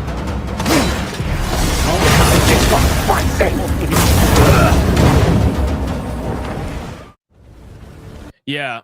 I don't know if it's Unreal Engine 5, but all I know is that this is definitely struggle busing when it comes to frame rate. So hopefully that gets situated before this game comes out, because everything else I see here looks pretty damn cool so far.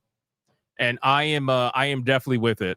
At first, I wasn't quite sure about the game, but as I see more and more about it, I'm like, oh, looks pretty good. Looks pretty good.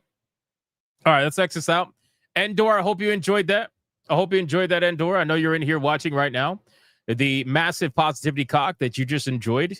You should at least like the stream for that. I would greatly appreciate it. Speaking of massive positivity cock, and I know Smash JT is in here right now. Let's talk about Expedition 33. One of my favorite games of the last few years, right? And I think that goes for a lot of people. I still think this game is going to get snubbed in the Game Awards. We still have that bet with Smash JT. So I guess we'll see how that goes. But Claire Obscure Expedition 33 will apparently be receiving a free update featuring new dungeon, which is so sick, enemies, bosses, costumes, text and UI game localizations, and more surprises. And not only that, the game has sold over 5 million copies. 5 million copies in 5 months. That's insane. That's insane for an unknown IP from an indie developer. Relatively speaking, they're an indie developer. Like, fucking crazy numbers. They're giving you updates to the game that are free. They're not even charging you. I think that's a major win, in my opinion. So if you guys have Expedition 33 in your libraries, look out for a potential update coming soon. They haven't posted when it's going to happen. They haven't posted when it's going to drop, but I'm sure they're going to announce it pretty soon. So looks pretty cool. Matt says that beats the shit out of the nobody likes new IPs argument. Yeah, I mean, this has happened before many times where new IPs come out the gate swinging, destroy the entire argument.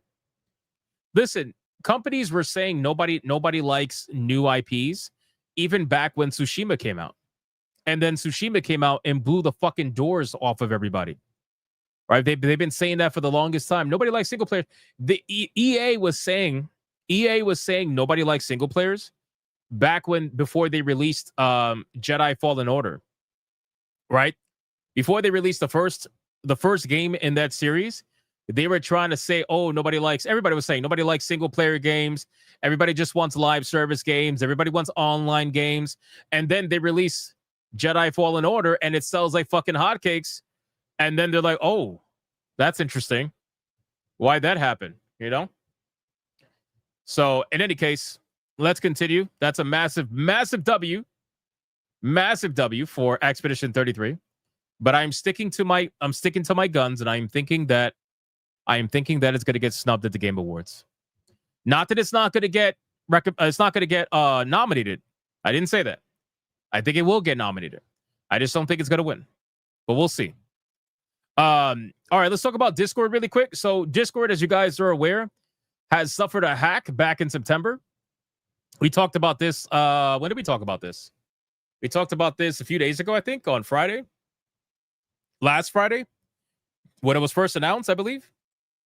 So Discord, and mind you, the hacker has been posting on Twitter that they have 1.5 terabytes of information, IDs from age verification, all the shit that we've been saying is going to be a major problem. Obviously, the hacker's been saying they have 1.5 terabyte of data.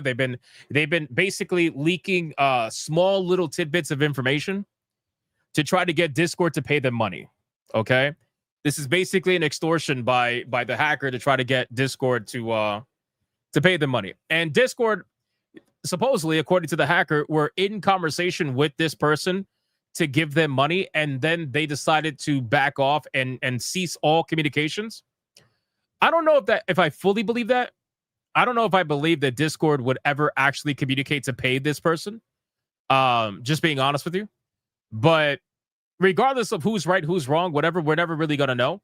What we do know is that Discord apparently just made a statement and they have denounced the claims of 1.5 terabytes of data.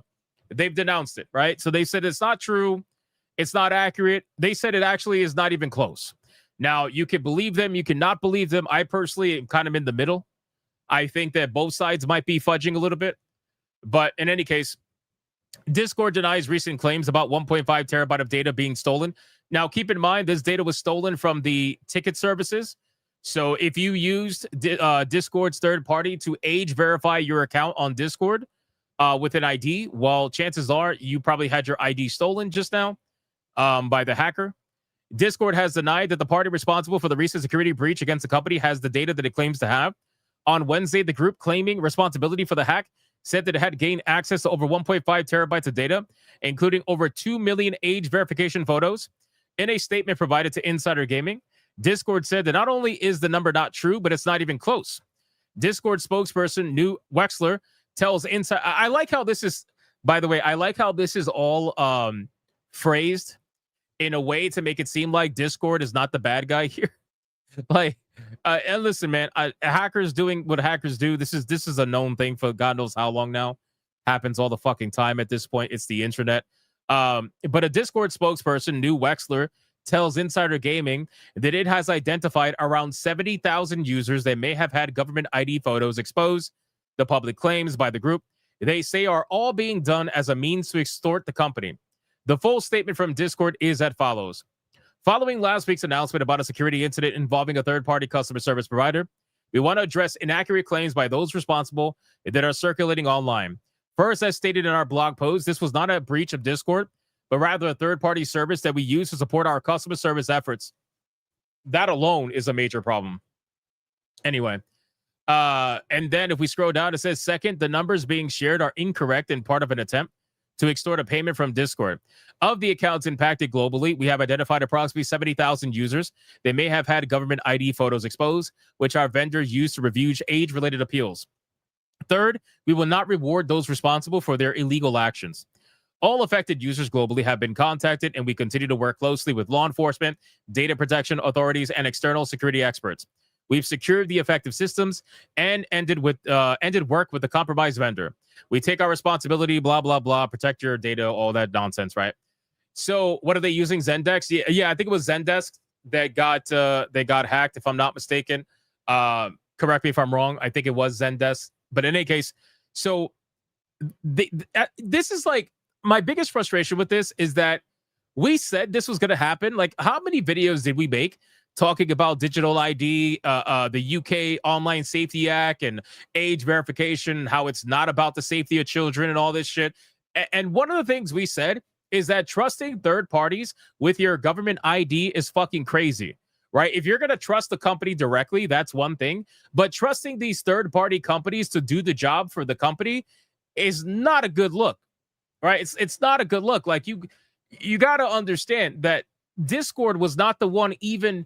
Like, everybody saw this coming. Discord is not the one taking this information. It's Zendesk or whoever that's taking this information. So if they get in trouble, what Discord's going to say? Well, it's not us. You don't get to say that. And the funny thing is they updated their terms of service to try to be able to say something like that, but that's not going to work in the court of law. You guys are the ones requesting age verification, not the company that took the age verification. You're the one that's requesting it. So now you have almost 70,000 people who age verified themselves that now have their IDs online for whatever hacker to do whatever they want with it. It's crazy shit, man. And unironically, if you look at the sample that the hacker provided, the majority of the people in the sample were from the EU or the UK or whatever. Like, that's where the majority of the samples are. All the names, they have the locations of where it comes from, all the countries over there, like crazy shit, man. So to be honest with you, actually, Full Metal Paperclip has a really good point. I'm going to bring it up. It happened so soon. I wonder if it was done to prove how bad the idea is. I think it was, personally. I think it was. I think the hack was done to show just how fucking stupid this is, how weak of a system this actually is, and how hackers will be able to get into these third-party companies, right? They may not be able to get into the main company per se, but if they get into these third-party companies that don't have the financial backing of the bigger companies, that don't have the security of the bigger companies, but they're still taking information for the bigger companies, all they're doing is passing off the blame to these third-party companies. They're like, well, they took the ID. We didn't take it. No, you asked for it. So Matt Stanford says that nothing will change.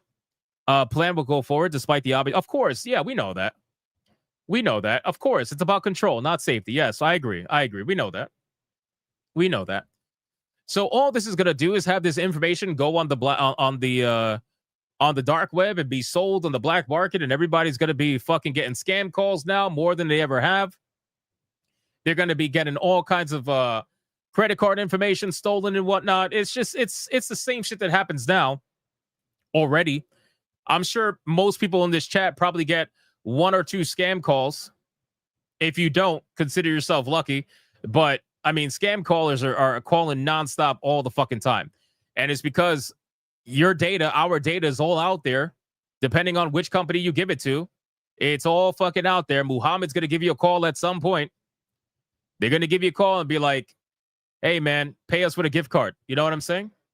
It's so annoying, man. But that's just what it is. Big D says, and that's why my Twitter is full of me yelling at politicians about denouncing the COSA bill and Screen Act. Yeah, they're not going to do that, bro. They're not going to do that. And the people who what's the guy's name? Keir Keir Starmer. Is it Starmer? Keir, yeah, Mr. Melancholy just said in the chat, Keir Starmer. He don't give a fuck.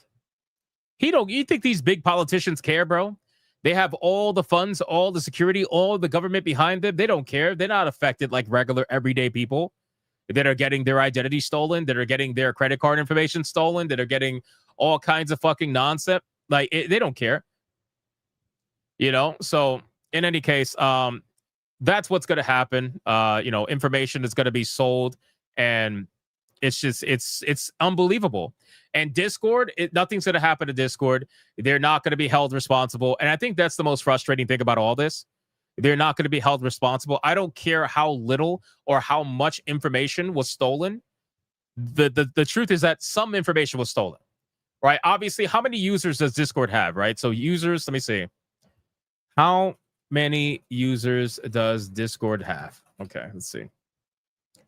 So Discord has over 259 million monthly active users with 560 million total registered users.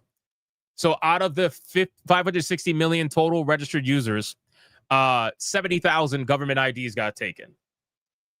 So think about that.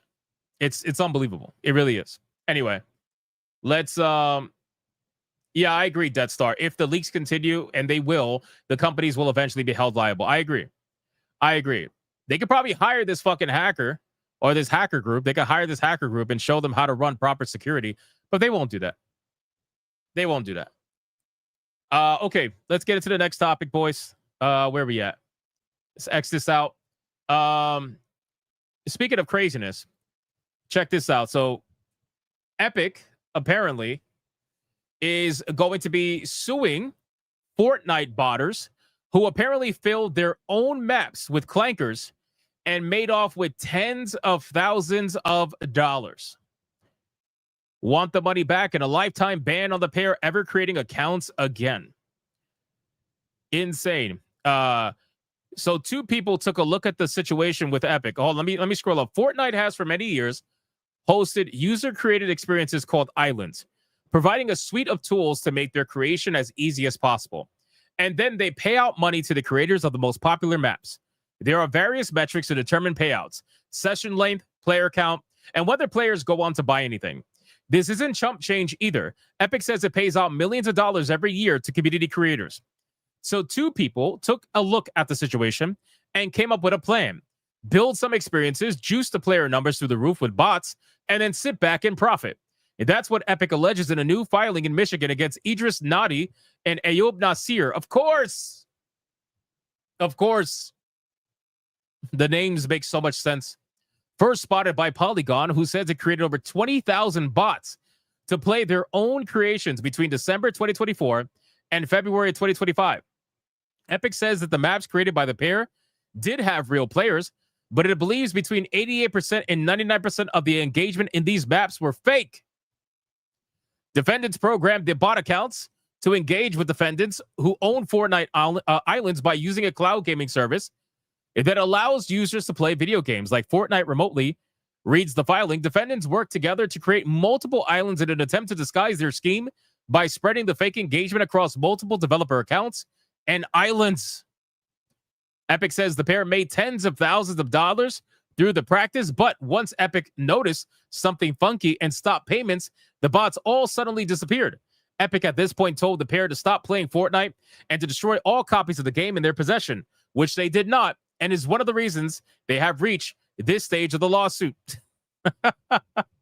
First off, Fortnite is free to play. So, like, what the fuck does destroying your own copy of Fortnite gonna do? What is that gonna do? Like, you could just go download another one. It's free to play, bro. The lawyers now say that Epic wants to recuperate the money paid out for the alleged con and wants to protect the integrity of the creative program.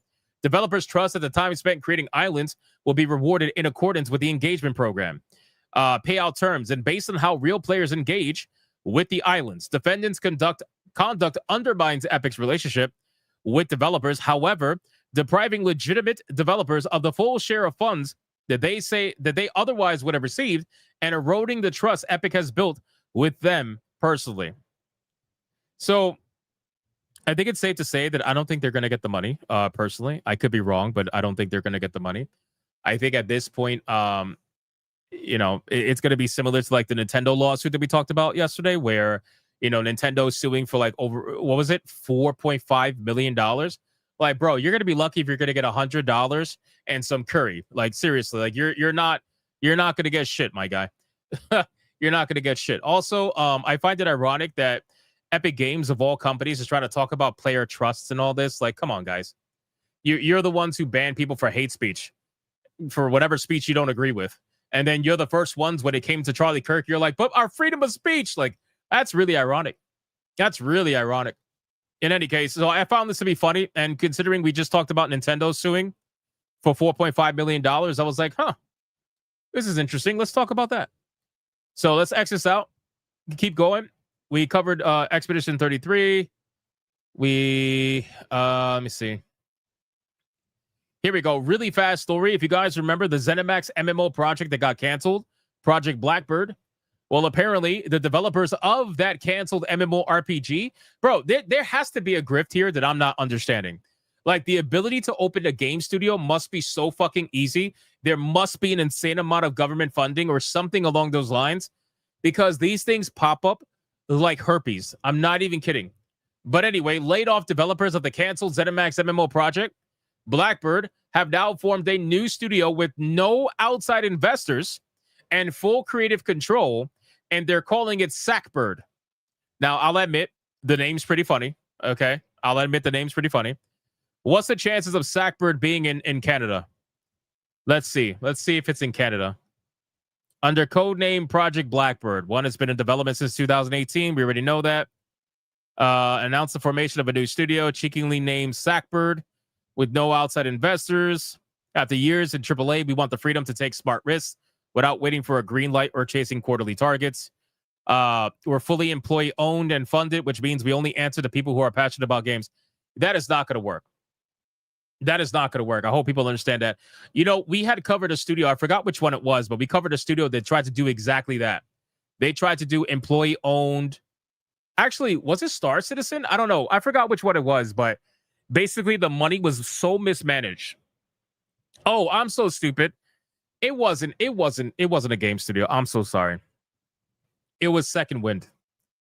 So Second Wind runs this same exact business model where they're like, every single employee has an equal share of the company. It's employee owned.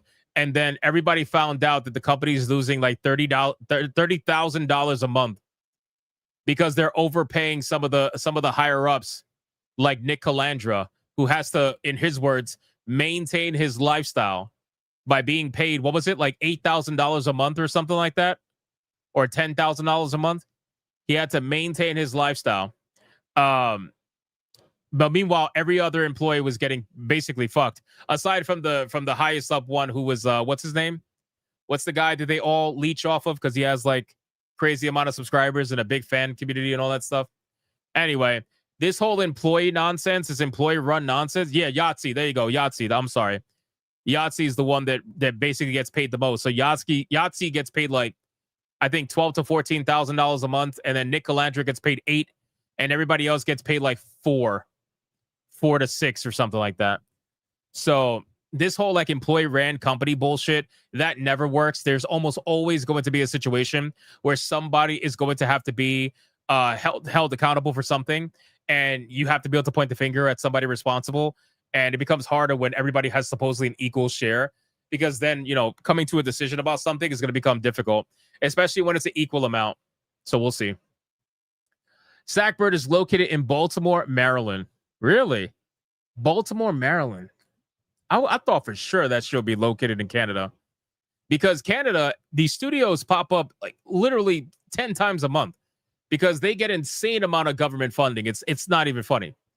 Baltimore, Maryland. That's very interesting. 10 people, Baltimore, Maryland. I want to look into that. They say they have no outside investors, but I wonder where the money came from. Did they all just put up money? Considering they're all unemployed right now, I feel like it would be very difficult to put up money unless one of them happens to be rich somehow, some way. I'd be very curious to see how that goes. All right, let's continue. I thought that was a pretty funny story. Really fast, we got. Let me scroll up. You know what? Let me skip this. It was 2 other fast topics, but I'm gonna skip it because we have 2 main topics today. We have to talk about Ubisoft's canceled game, and we have to talk about the Ghost of Yotei, my numbers bullshit. So let's catch up on super chats, and then we're gonna get into the 2 main topics of the day. Where are we at? We got Adair Soto with a 5. We really going to have some glowing sticks here. The Ubisoft song music, so we'll look like a concert, Hypno VTuber concert. Bro, shout out to you, man. Toddy Guns for 2 months. So all the girls in high school that made fun of me for gaming now make the games. Makes sense. Isn't that weird? All the people who would call you a nerd in high school and make fun of you for being a gamer now suddenly are the ones that are finding jobs as community managers or even developers in the gaming industry. Well, there are also localizers, by the way, in anime. That's also another thing, too. It's just very weird, right? Camty Camchi for $189, $20 that they'll hire another idiot to lead the Halo series. As if they haven't hired someone already. Will the fans for 27 months of legendary status. Hot damn, the Stranger Things kids are almost old enough to rent a car. MBB is already a PETA. Emma Watson sequel. Last season was Master of Puppets. Dude, that was an epic scene, by the way. When they played that song on top of the trailer, that was fucking sick. That was sick. Will the fans for 125. Shout out to Hypno Smash and all you other beautiful bastards out here wishing my family well. Much appreciated. We'll sleep and hope to stream for you later. Let's fucking go. Will the fans, man. I hope everything's going well. I hope you're taking everything well as you can. And just just take it easy. Accident Seller with an NOK 50. Stranger Things and equals flashbacks from when I signed up for adult content. They were supposed to have only 18-year-old chicks, but turned out they were all 30s. That's insane, bro. That's insane. You got bait and switched. Accident Seller with a 20. People that liked my previous super are now on a watch list. Shout out to Accident Seller. That's hilarious, bro. Trashy Drifter becoming a member all on his own. Shout out to Trashy Drifter. Thank you so much, bro. I appreciate that. Hold on. We got any word on Jeremy Webb? So I saw Jeremy Webb in Smash JT's chat like a month ago. Maybe less than that. I want to say even less than that, but I saw him in Smash JT's chat about a month or less ago, saying that he was almost home. So hopefully he makes it home so we could all celebrate. We got BioTube of 19 with a 5. How did Dracula become a vampire? He took a crash corpse. Jesus Christ. Why doesn't Jeremy Webb ever show up in Hypnos? Because I'm assuming, because since he's all the way across the country, I probably streamed too early for him, and then Smash streams right at the right time. Since Smash streams 2 hours after I do. So there you go. Either that or he fucking hates me. One of the two. Will the fans with a 125. Crimson Desert. Expedition 33 updates and Pocket Pair moving into publishing. And Indies says we are going to be fine. Without AAA dog shit, let the bloat burn. I agree. No, we're definitely going to be fine for sure. Ben with a 5 says, I wonder how proud our labor voters are now, given that much of the problem this government has caused for people across the world now. It's only going to get worse. Like all the age verification shit, and this is what they want, right? The government wants your ID and your information linked to you, publicly available out there. They want that. Why do you think they want to do digital ID? They want that, right? So they don't care if your ID gets leaked. That's just one person they don't got to worry about. Anubis Hades with a 2. More games for you. Stop blaming Canada. We suck. What? Nice. Smash streams in the middle of the night every night. Works great for people on the other side of the planet. Did you just refer to yourself in third person? Yes, he referred to himself in third person. And still is. What the fuck? That's weird. You know, it's a proven fact that serial killers refer to themselves in third person. It's true. I didn't make that up. It's true. Anubis Hades. After the money shot earlier, we can let these two be the cleanup crew for future money shots. Paradise Cleaning, Sister X Slaves. You say no pumpkin holes. How about a bunny hole instead? Hentai Tails Bunny Hole. It's an actual ball game. Trust me, it's balls, nothing rolling around on a map.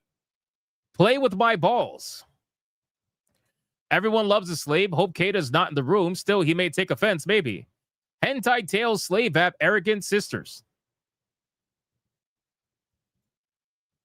Holy shit.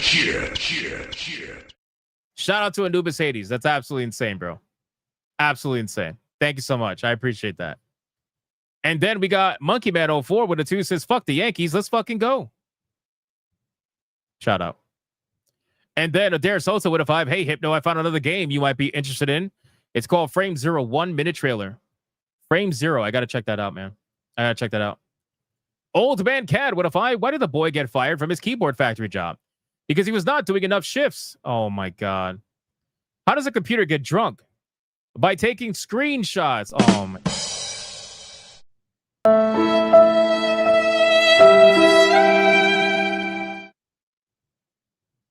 Bro.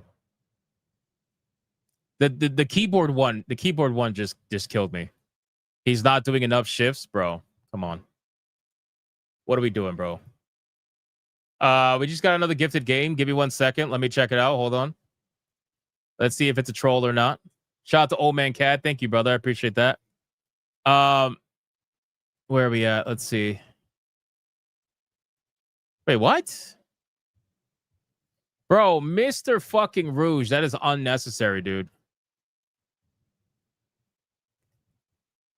Holy shit, man. Mr. Rouge gifted to the channel. He says, enjoy, my friend.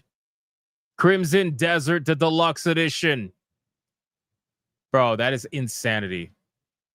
That's insanity, man. Shout out to Mr. fucking Rouge. Thank you so much, man. Holy shit. Holy shit. I appreciate you, man. That is legendary. That is unbelievably legendary, bro. Wow. Holy shit. Thank you, man. Wow. Richie with a 5. Fuck the Blue Jays poverty franchise. Are we just going back and forth now with this? Accident seller with an NOK 20 looking at a dick being stroked and jizzing on tits. Holy shit. That's crazy, bro. Shout out to Accident Seller. Thank you so much. Let's go over to Rumble. Let's go over to Rumble really quick. Rumble, what do we got? We got, let me scroll up.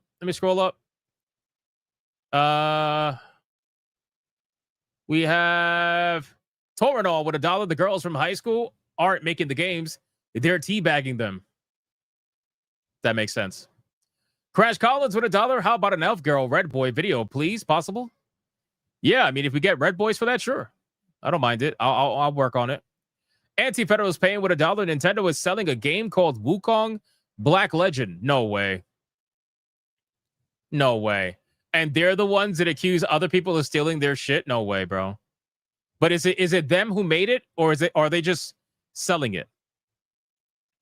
Let me see. Wukong Black Legend. Switch. Let me see.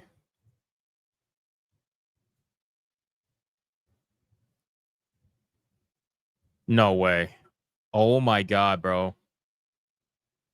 It's third party. It's third party. It's not them. But bro, come on. What are we doing? Wukong Black Legend on the Nintendo Switch for $4.99. Bro, what are we doing? Oh my God. That's crazy. You don't even get to play as Wukong.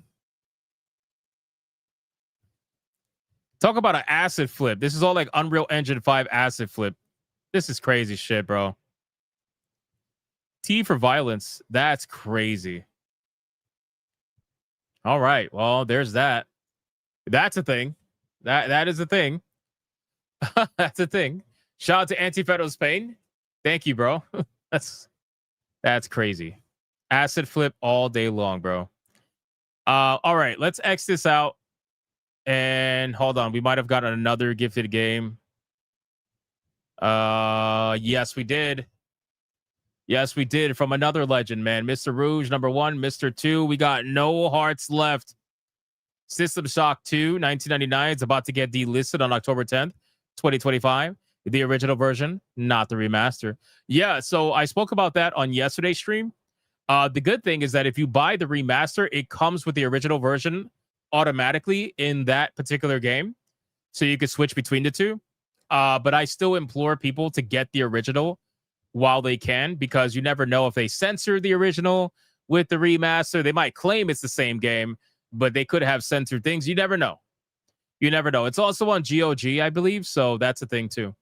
House of Necrosis, a turn-based horror RPG with retro 32-bit 3D graphics. I like it. I like it. Survive the horrors of the mansion that changes every time you enter. Ooh. Very PT style. Thank you, man. I appreciate that. Absolute fucking legend. Thank you. Anubis says I'm holding his funds hostage. You gay. Here we go. I'm gonna send the funds back. Anubis, I got you right now. I never bet anybody that spends money to troll me and then get it back. It's insane. It's insane. Is this what DSP feels like? I'm sure it's much worse for him. All right. Well, the fans with a 50 says poke. What? Look at the poke the face. Oh. Look at the face. Going to bed. Tired. Love you all. Peace out. Silence. And then melons. Melons? Okay. Interesting. I'm assuming he's going to bed. That's what I'm getting with the 50. Thank you, Will the fans. Have a good night, brother. Rest up. Rest up. Let's get into the content, boys. We are going to start with Ubisoft. I wasn't expected to do 2 main topics today, but here we are. There's no way that I can't talk about this because this is absolutely fucking hilarious. And if you haven't heard this yet, well, stick around for this because this is comedy. Let me drink some water. Give me 1 second.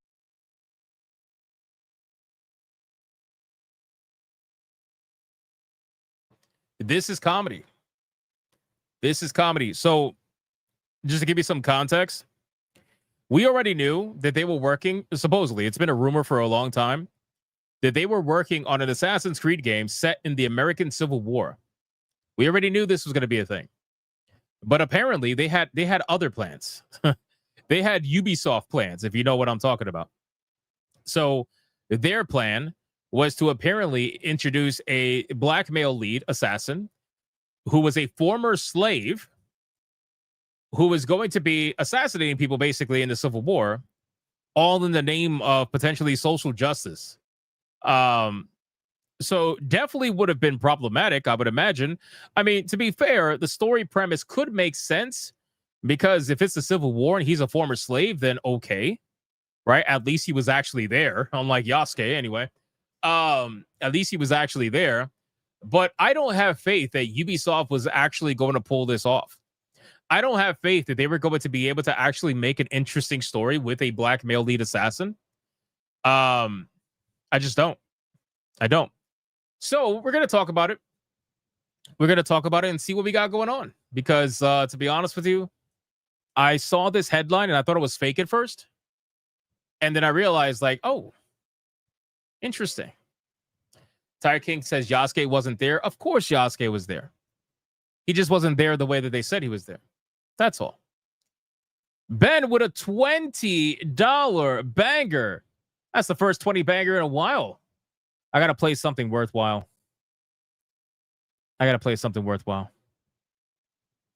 I got you. Good job, Daddy. Not going on that incel show. I'm going to buy you that Switch too now.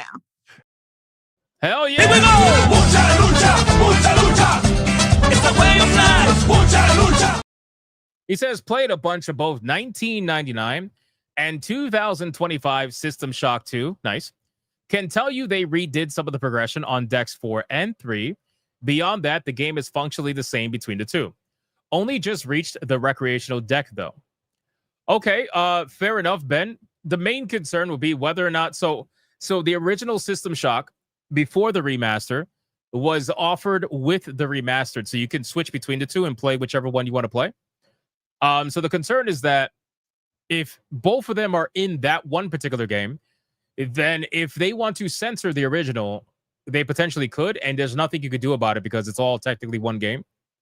So that's really the concerning part, which is why I say people should have the original game as a separate game and a separate file in their accounts if they are able to, instead of just having it tied to the remaster. So I don't know. Little concerning, but still, regardless, I understand where you're coming from, man. Thank you so much for the 20. I appreciate that. That's legendary, bro. Thank you. All right, let's talk about this. All right, ladies and gentlemen. So in today's video, we are going to be talking about Ubisoft. So Ubisoft apparently was working on an Assassin's Creed game that was going to be set around the time of the American Civil War. Now, this is something that we've known for a while. This has been rumored for a long time. We just didn't know much else other than there was rumors of it being set in the American Civil War. We actually knew about this before Assassin's Creed Shadows was even announced. This was something that's been going around for a long time. However, apparently, there is now reports that the game has actually been canceled. And the reason why the game was canceled will make you laugh your ass off. Apparently, Ubisoft, the company that made Assassin's Creed Shadows, the company that made Yasuke into the hulking smash, mega soldier that he was, or mega samurai that he was, apparently is too scared of American politics now. Apparently, they believe that the political turmoil in the United States of America is just too crazy. And because of the backlash they received from Yasuke, which I thought that they said was minimal, I thought everybody was saying that most people didn't care and that it wasn't a big deal and that it's only like a small fringe group of gamers. Well, apparently that's not the case. Apparently the backlash was in fact massive. Apparently gamers were right the entire time. And because of that backlash with Yasuke, they don't want to continue development on this game anymore. And they have canceled this game. So let's go over this article from PC Gamer talking about this because I'm very curious what's going on here. It says the game was meant to take primarily during the Reconstruction era and would have featured a black assassin confronting the emergence of the Ku Klux Klan. Now we're getting somewhere. Okay. So I can see why they potentially didn't want to go through with this video game, considering that you were going to have a black male lead assassin that was going to be fighting the Ku Klux Klan, right? I guess they wanted to take down those evil whiteys. Anyway, a new game file report claims that Ubisoft canceled an Assassin's Creed game that would have been set in the U.S. Civil War and the Reconstruction period that followed. According to the game file sources, the decision to cancel the game was made in 2024, in part because of the backlash against the reveal of the Black Samurai Yasuke in Assassin's Creed Shadows, but more pressingly over concerns about the current political climate in the United States. Now, again, guys, I find it ironic. I really find it ironic. Maybe it's just because they didn't want to kill Democrats, right? Historically, maybe they realized, oh shit, perhaps we should not be killing Democrats if we ourselves claim to be progressive and Democrats. So maybe that's not a great idea.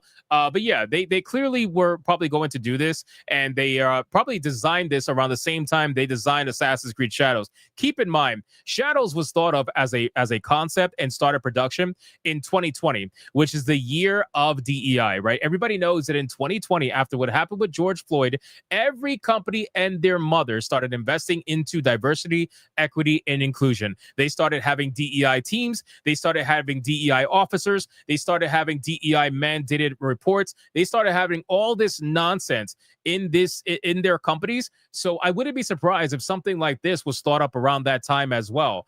We don't know for sure. I'm just thinking, I'm thinking through my head what could possibly, or when it possibly could have been thought up. But I got to imagine it might have been close to around that year, right? 2021, maybe 2022 at the latest, but who really knows?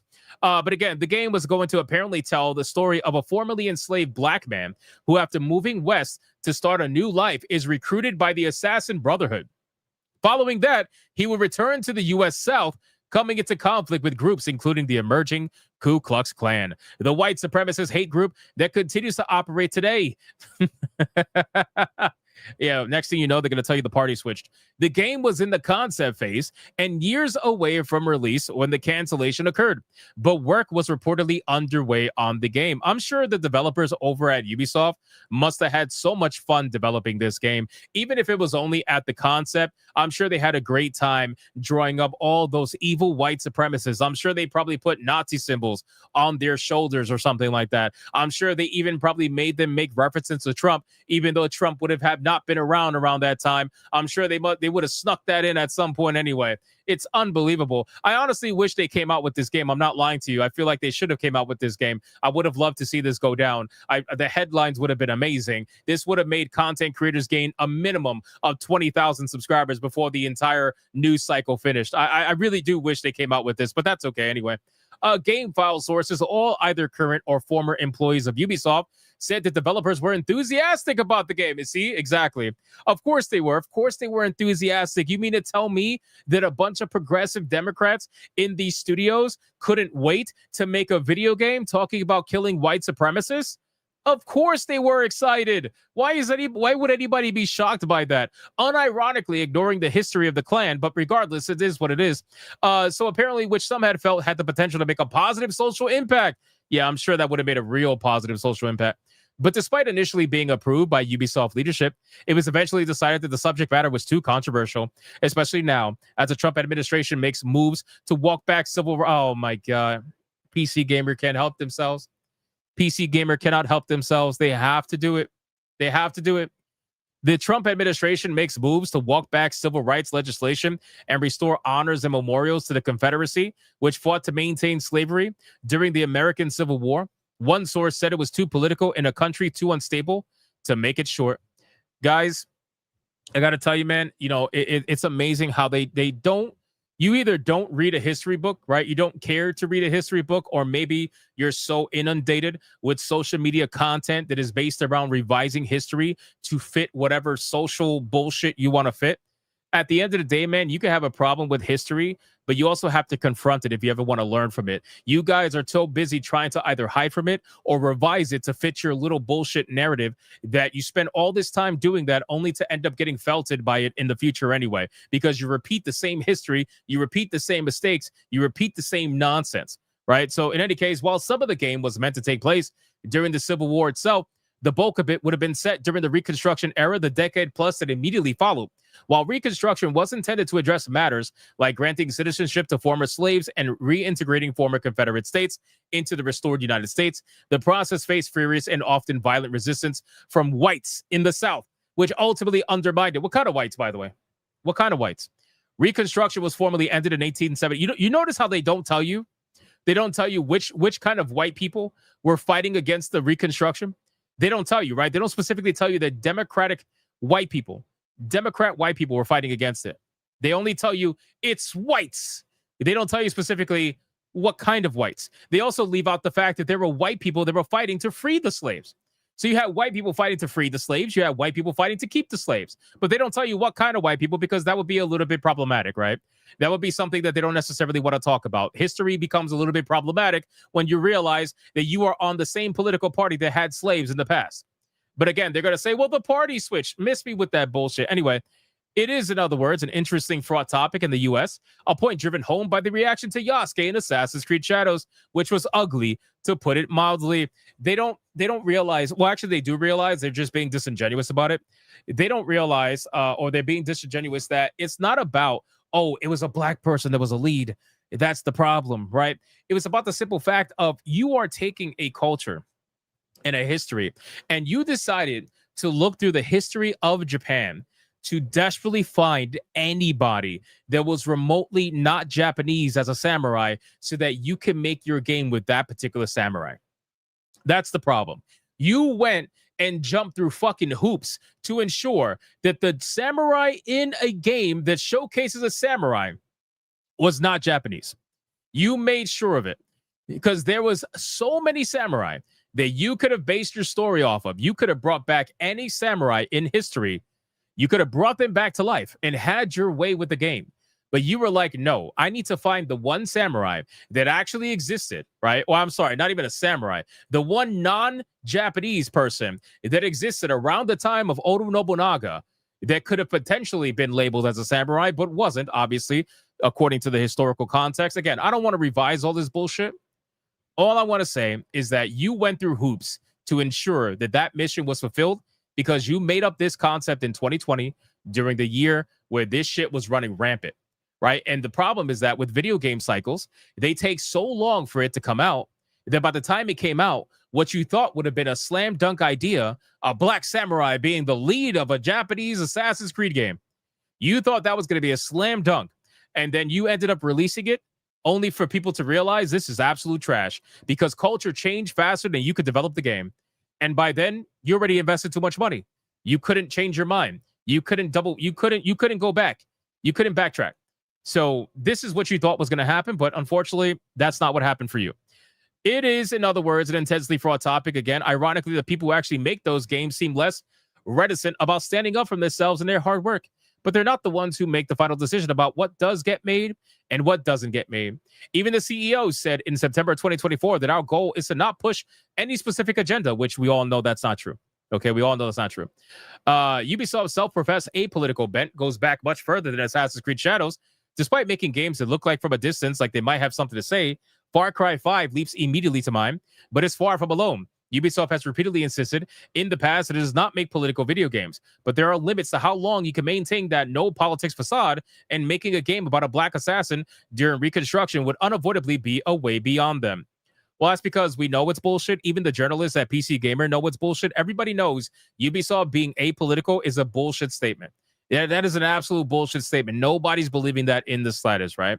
So what does this bring us? This brings us to a point where, unfortunately, content creators, we are not going to get a Assassin's Creed game with a black lead in the Civil War killing Ku Klux Klan members. We're not going to get that. I'm sad. You're sad. We're all sad. We know that.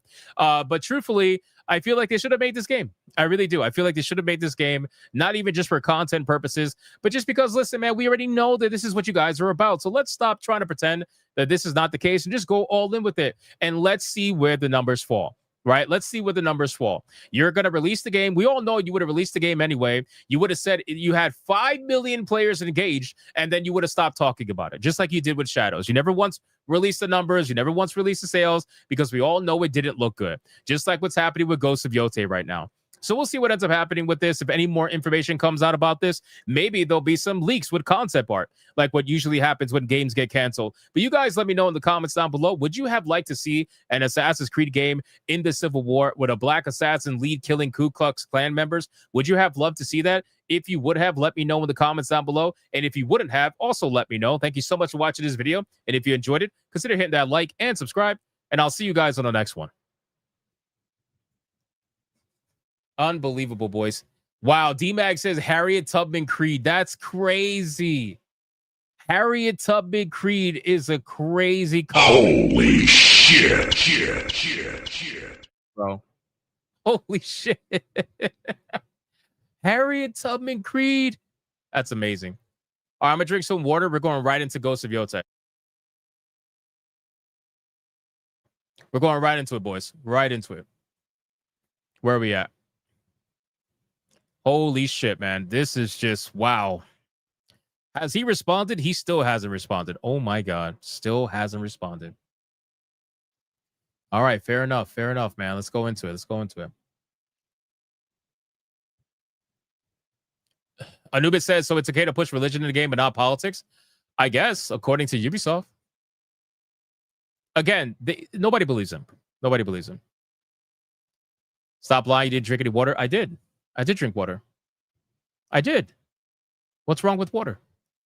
All right, boys. So just to give you some context, this post, really simple post. Things are getting really bad for Ghost of Yotei full video. All this is a post about my video. Like that's literally it. It's a post about my video. And apparently it was enough to get 777 likes, 14,000 views, and a bunch of how do I put it? PlayStation shills that lost their fucking minds on me, okay? Mind you, this is literally just a post. It's not me saying anything. It's just a post about my video. But people lost their minds about it anyway. So I got a post from somebody called Dodgy Kebab. I have no idea who any of these people are. I don't mean that insultingly. I just don't know who these people are. And they came out of the woodwork. Okay. And the weird thing is that they started tagging Grums as if they were arguing with Grums. I'm like, why are you arguing with Grums in my post that never mentioned Grums ever? Like, where anyway, that one hurt my brain. So let's oh man. Oh, they did respawn. And they didn't even counter what I said. Oh no, this is not a response. This is them responding to their okay. Never mind. No. Never mind. All right, so we're gonna talk about this. All right, ladies and gentlemen. So today we are going to be talking about Ghost of Antifa. And I know you're probably thinking to yourself, what could you possibly have to talk about again when it comes to Ghost of Antifa? But I'm sorry, okay? I'm sorry. The PlayStation fanboys that are out there are giving me content left and right. I have to take advantage of it. It is what it is. Like, that's not my fault. All right, so I'm looking at a post right now on my X, okay? And it says, things are getting really bad for Ghost of Yotei. This is a video that you guys saw the other day. And all this is an advertisement on my X for my video. That's all this is. This is nothing. There's nothing in this post that says anything other than it's the title of the video and a thumbnail. However, I ended up getting a post from somebody called Dodgy Kebab. Now, I don't mean this offensively. I have no idea who the fuck this is, okay? This is somebody who posted on my post. They don't follow me, and they said the following. They said, this is absolute cope. You can measure a PSN game's digital sales by how many have given it a rating. Around 2 to 0.5% of players rate a game. FC26 sold around 5 million digital copies and has 14,000 ratings. Ghost of Yotei has 21,000 ratings. Try this formula with any game released. Okay, fine. That's what I did. So we're going to go into my post using his own math to counter his own argument, which, by the way, I don't believe he has responded to this whatsoever. He kind of just let it go when I used his own math against him. So what he's trying to imply here, and this is by far one of the most insane things I've ever seen. He's trying to imply that because FC26 has been confirmed to sell 5 million digital copies and has only 14,000 reviews, then that means that Ghost of Antifa having 21,000 reviews means that it sold more than 5 million copies. Are we understanding here? Is everybody understanding this video watching right now where his logic is at right now? That because Ghost of Antifa has 21,000 reviews over a game that has 5 million copies sold and has 14,000 reviews, then that means that it sold more than 5 million copies. Do we all understand that? Great. So he tries to use the number of 2 to 0.5% of players rating a game. Okay, not a problem. So he shows screenshots of Ghost of Antifa having confirmed 21,000 reviews or ratings over on PlayStation. Not a problem. We're going to do this math then. Okay, so what I did, which he didn't like, I guess, because he didn't really respond. I quote tweeted him because I found it interesting. Mind you, I did this like super late at night. I was half asleep, literally about to go to bed. And I'm like, I have to respond to this. Like, there's no way that we're coping this hard, but we are. So I said, thank you for the math you provided. Let's use it. Ghost of Tsushima on PlayStation has around 271,000 ratings at the time of this post. The last known sales number that's been confirmed pretty recently is 13 million copies on PlayStation, both PS4 and PS5. Now, ironically, I had to correct myself. When I initially Googled it half asleep and I looked at a couple of reports, they all said PlayStation, but apparently it's 13 million copies with the PC in there as well. So 13 million copies with PC, PS4, and PS5. So the numbers I'm about to tell you are wrong. They're actually worse utilizing his math, but we're going to go anyway. So I said 271,000 ratings of 13 million copies equals around 2.08%, which is slightly higher than the 2% that he utilized. So I said if you take the reviews of 21,000 on PSN using basic math, that brings us at your 2% scenario, which results in 1,050,000 copies sold. Considering Ghost of Yotei did not start with 21,000 ratings at release, that means that after 6 days of release, it barely sold over 1 million copies. This is not the 24 hours, 1 million copy story that you are all pushing just using your own math and comparisons. You can clearly see that people rate the Ghost games more than they rate the sports games. So using Tsushima as a baseline for Ghost of Antifa would make more sense than trying to use the FC game that has nothing to do with these kind of games. So for comparison, Ghost of Tsushima, just so you guys are aware, this is confirmed, Tsushima sold over 2.4 million copies in half the amount of time on PS4. It took 3 days for Tsushima to sell 2.4 million copies. This is also a video game that had no previous game before it. Ghost of Antifa has the hype from Tsushima to back it up, right? So clearly, Ghost of Antifa should be selling way more if people were actually hyped to play it, because Ghost of Tsushima did not have a previous game behind it and had to sell based off just, well, people being curious about it and word of mouth. So then I said, I'm not even sure why you tagged Grums. By the way, let me show you the quote tweet. So if you look at the quote tweet, if you scroll down, I don't know if here we go. He tagged somebody called KJN Gamer, PlayStation Gamer. Okay, I have no idea who these fucking people are. I don't know why you're tagging this person. Literally no idea. And then he says, I've got the Grums gotcha you've been looking for right here. Why are we mentioning Grums in this? I never once mentioned Grums in anything that I ever posted. Like, I barely even talk to Grums or talk about Grums. Like, what the fuck is with the Grums derangement syndrome that you guys are tagging Grums in this? And then your gotcha is fucking pathetic, because let me continue anyway. So then I said, you can clearly see, again, people rate these more than the sports games. For comparison, Tsushima sold 2.4 million copies in half the amount of time.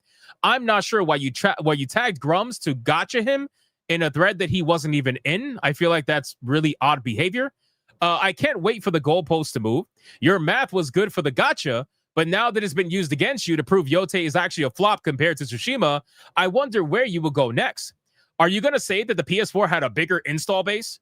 It's totally not 2% like Tsushima, and it's somehow less because it's Yotei, right? Like, these guys want to utilize other games that have this weird ratio of reviews to purchases and say, well, look, this sports game has a 0.5% ratio. That means that Yotei has a 0.5% ratio. Like, no, let's go based off Tsushima, because the people who buy Tsushima and buy Yotei will act similar, right? They will review games similarly.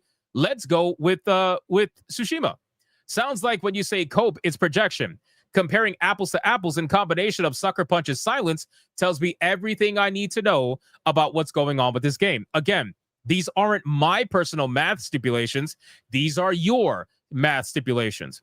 Then I said, you need the ratio to be 0.5% for your story to be nearly close. How can you prove the ratio is 0.5% when Tsushima is a different genre and was 2.1%? Can you provide that proof directly in any manner whatsoever? Oh, but the sports games have it that low. Again, apples to chicken, my friend. Sleep well. And then I basically went to bed at that point. So then I went to sleep, and then I ended up realizing that there was a massive amount, and I'm talking an insane amount, of Sony soy boys that were in my comments. And because those motherfuckers can't read, do you know what they thought was happening? They thought that was my own personal math statistics that I was utilizing. Like, excuse me, this is not my math. This is your guys' math. This is not my math. In any case, so if you scroll down, I said the following because I started realizing comments were saying this. They're like, oh, you're using cope math. This is not cope math. This is your math. All I did was use it against you. So I said, it's insane how many people in this thread who are Sony shills are yelling at me for using ratings math to determine sales as if I'm the one who even started it. I didn't set that precedent, you dumb fucks. The Sony shill that I'm quoting is the one who set that precedent. He's the one who said to use the ratings to prove the game sold millions and millions of copies. All I did was use his own math to prove that that's not the case. You have Sony shills in the thread saying it's already been confirmed to sell more than Tsushima. Bro, that's how you know these people can't read. You have people in this thread quoting the article that's been disproven already. You have people quoting the 2 million copies sold screenshot that's going around. Meanwhile, the screenshot has a troll message on the bottom of the screenshot because they don't even read it. Like, who are you people? I don't understand. Like, how are you? Who has confirmed these numbers? I understand you guys want this game to be a success. And from a copy sold to budget standpoint, it is a success. It is, because the budget is fairly low for this game, so it is going to make its money back. But when compared to the previous franchise, it is a massive flop. Ghost of Antifa compared to Tsushima is not even anywhere close. And we're still waiting for Japan to release their physical numbers, where, by the way, Tsushima in its first week sold over 221,000 copies. So I can't wait to see what it does in Japan. Hopefully for you, it does almost the same amount, if not more. So I said that by who again? The same 9,000 Twitter follower account that every article is basing their information from, that has no affiliation with anything? LOL, this is insane. Not only can they not read, but they are still quoting a fake article with bullshit information. The 2 million copies sold articles are based off of a fake picture with troll fine print on it, literally crying emoji. So again, guys, I want to make it very clear. I have never said that Antifa was not going to make its money back. I knew that Ghost of Antifa was going to slowly but surely make its money back. Maybe not during the initial push, but it's going to make its money back once it releases on PC. Absolutely. I really do believe that. However, that doesn't change the fact that compared to its previous iteration, it is a massive failure. It shows that the franchise took a big dip, and that is the problem from people who are true fans of Jin Sakai's story and Ghost of Tsushima. If you're a fan of the Ghost franchise, you should be worried right now that the franchise is taking such a massive hit, but because you want to own the chuds so goddamn bad, you are willing to lie about the numbers just to make it seem like everything is fine. And that's my biggest problem with this. You guys don't want to be honest, right? If I could be honest and tell you that the game is going to make its money back, you should be honest and be able to say, you know what? This game is not selling nowhere near as much as Tsushima. You know, we might have missed the ball here. We might have, you know, maybe misprojected a little bit here, right? By a pretty big margin. But no, they're never going to do that. They're never going to do that at all. Then I said, bro, I was chilling and letting Ghost of Antifa rocking, waiting for the Famitsu numbers. Sony Shills decided to try to respond to my thumbnail picture with, no, it's not happening. And then got felted with their own math rules. That's not my fault. You say I need something to griff off of, which again, you have zero clue as to the words and their meaning because you are retarded. Someone on your side said that ratings prove sales. So I took their metrics and proved that it hasn't sold anywhere near the first game. Don't yell at me for that. Yell at your boy for setting the precedent. Only in today's modern world can a game sequel sell way less than its predecessor and get celebrated because of reasons. By the way, if 13 million included PC sales, then that's even worse for you. If it's 8 million, which that's what people are telling me. People are saying that on PlayStation alone, Tsushima sold 8 million copies. If that's the case, then the percentage is 3.38%. So if you take 3.38% and you apply it to Ghost of Antifa, you end up with around 709,000 copies sold so far. 709,000. Regardless, don't get mad at me, Sony boys, for using one of your own's math. Y'all did that, not me. No one is saying you can't enjoy your game, have fun cooking some fish and slicing bamboo, bro. It's all good. Right? So if you scroll down, let me go to the original post really quick. So again, my biggest issue is people like Sony fanboys were losing their fucking minds because they just don't want to be honest. They just don't want to be honest about it. I could be honest about the numbers. I could be honest about the budget. I could be honest that this game is going to make its money back eventually. It's only a matter of time. But these people cannot be fucking honest and say that this game, in comparison to Ghost of Tsushima, is a failure, a big failure. It is not anywhere close. Tsushima was at 2.5 million copies in 3 days. We are now at 7 days, guys. We are at 7 days since this game has come out, and we don't have an announcement of 1 million copies sold yet. I initially thought that they were waiting to announce 2 million copies sold because I feel like, well, since the 1 million copies sold, they got their thunder stolen from them. I figure, okay, well, they're going to wait till 2 million copies sold because they don't have free copies. They don't have Game Pass. They don't have a service where this game is available for free somewhere day one. So Sony cannot lie and say they have XYZ players engaged. They cannot lie and say they have XYZ downloads. They can't do that because they don't have an option to. And they have shareholders that are looking at every statement they make publicly. So whatever number they come out and say, they absolutely have to be able to prove it. And if they cannot, that is going to be a problem. Whereas with Game Pass, they could just fudge the fucking numbers. Oh, yeah, we have XYZ players engaged, man. XYZ players downloaded the game. It's not a problem. They could do whatever they want. Sony can't do that. Jay Viper says, is his spread 2% to 0.5% as a multiple? That is a massive spread and immediately unreliable. I agree. Even 2 to 2.5% is too much as a multiple. You cannot use those numbers as a multiple because the results will be astronomically different. I agree 100%. 100%. Smash JT says, boom, roasted, and then posted his fucking picture. That's crazy. I didn't even realize. Oh my God, dude. This is a great fucking picture. Smash JT posted a screenshot of the person's YouTube account, but using the ghost of Antifa cooking, fishing, whatever simulator mini game thing. I didn't even realize that's what it was. That's amazing. That's a great picture. Shout out. Dan says, actually, I mean, listen, it is. I have to hit him with it actually. If it sold better or better than Tsushima, they would have announced it. They didn't because it didn't. I agree. And again, I wish I could find the comment, but honestly, I can't. I can't. I gotta, like, everybody's just saying burn, burn, burn. Again, they haven't responded, by the way. The dodgy kebab person has not responded. Oh, here we go. This is one of them. Jake Young. Jake Young says the following. Who's Jake Young? Did you block me? No. Okay, good. Jake Young says, very unreliable information. Sales have been confirmed and surpassed Ghost of Tsushima, which was already a big success. This game is an even bigger win. Bro, come on. Do you see what I'm saying? Do you see what I'm saying? Where is the honesty, bro? Where is the honesty? Where has it been confirmed? Nowhere. It's been literally confirmed nowhere. You guys are utilizing an article that's been proven to be bullshit twice. Who is it being confirmed by? Sony? Sucker Punch? PlayStation? Who has confirmed? Nobody. Please give me a link. Please give me something showcasing confirmation. And what does he link? He links the fucking article, bro. Literally the article. Well, actually, he didn't link it. Somebody else linked it. Ministry of Truth. That is a hilarious name, by the way. Oh, no. Ministry of Truth. Hey, shout out to Ministry of Truth. Ghost of Yotei success is real, but its record sales might be fake from Screen Rant. Oh, shit. And then what he started doing, weirdly, Jake Young started tagging Grok. I don't know why he's tagging Grok. He says actual sources that get paid to confirm. Again, who paid to confirm that? I don't know. Grok, the same ones that confirm all the other game sales? Who did that? Who did that? I'm not going to click show probable spam because it's probably crazy.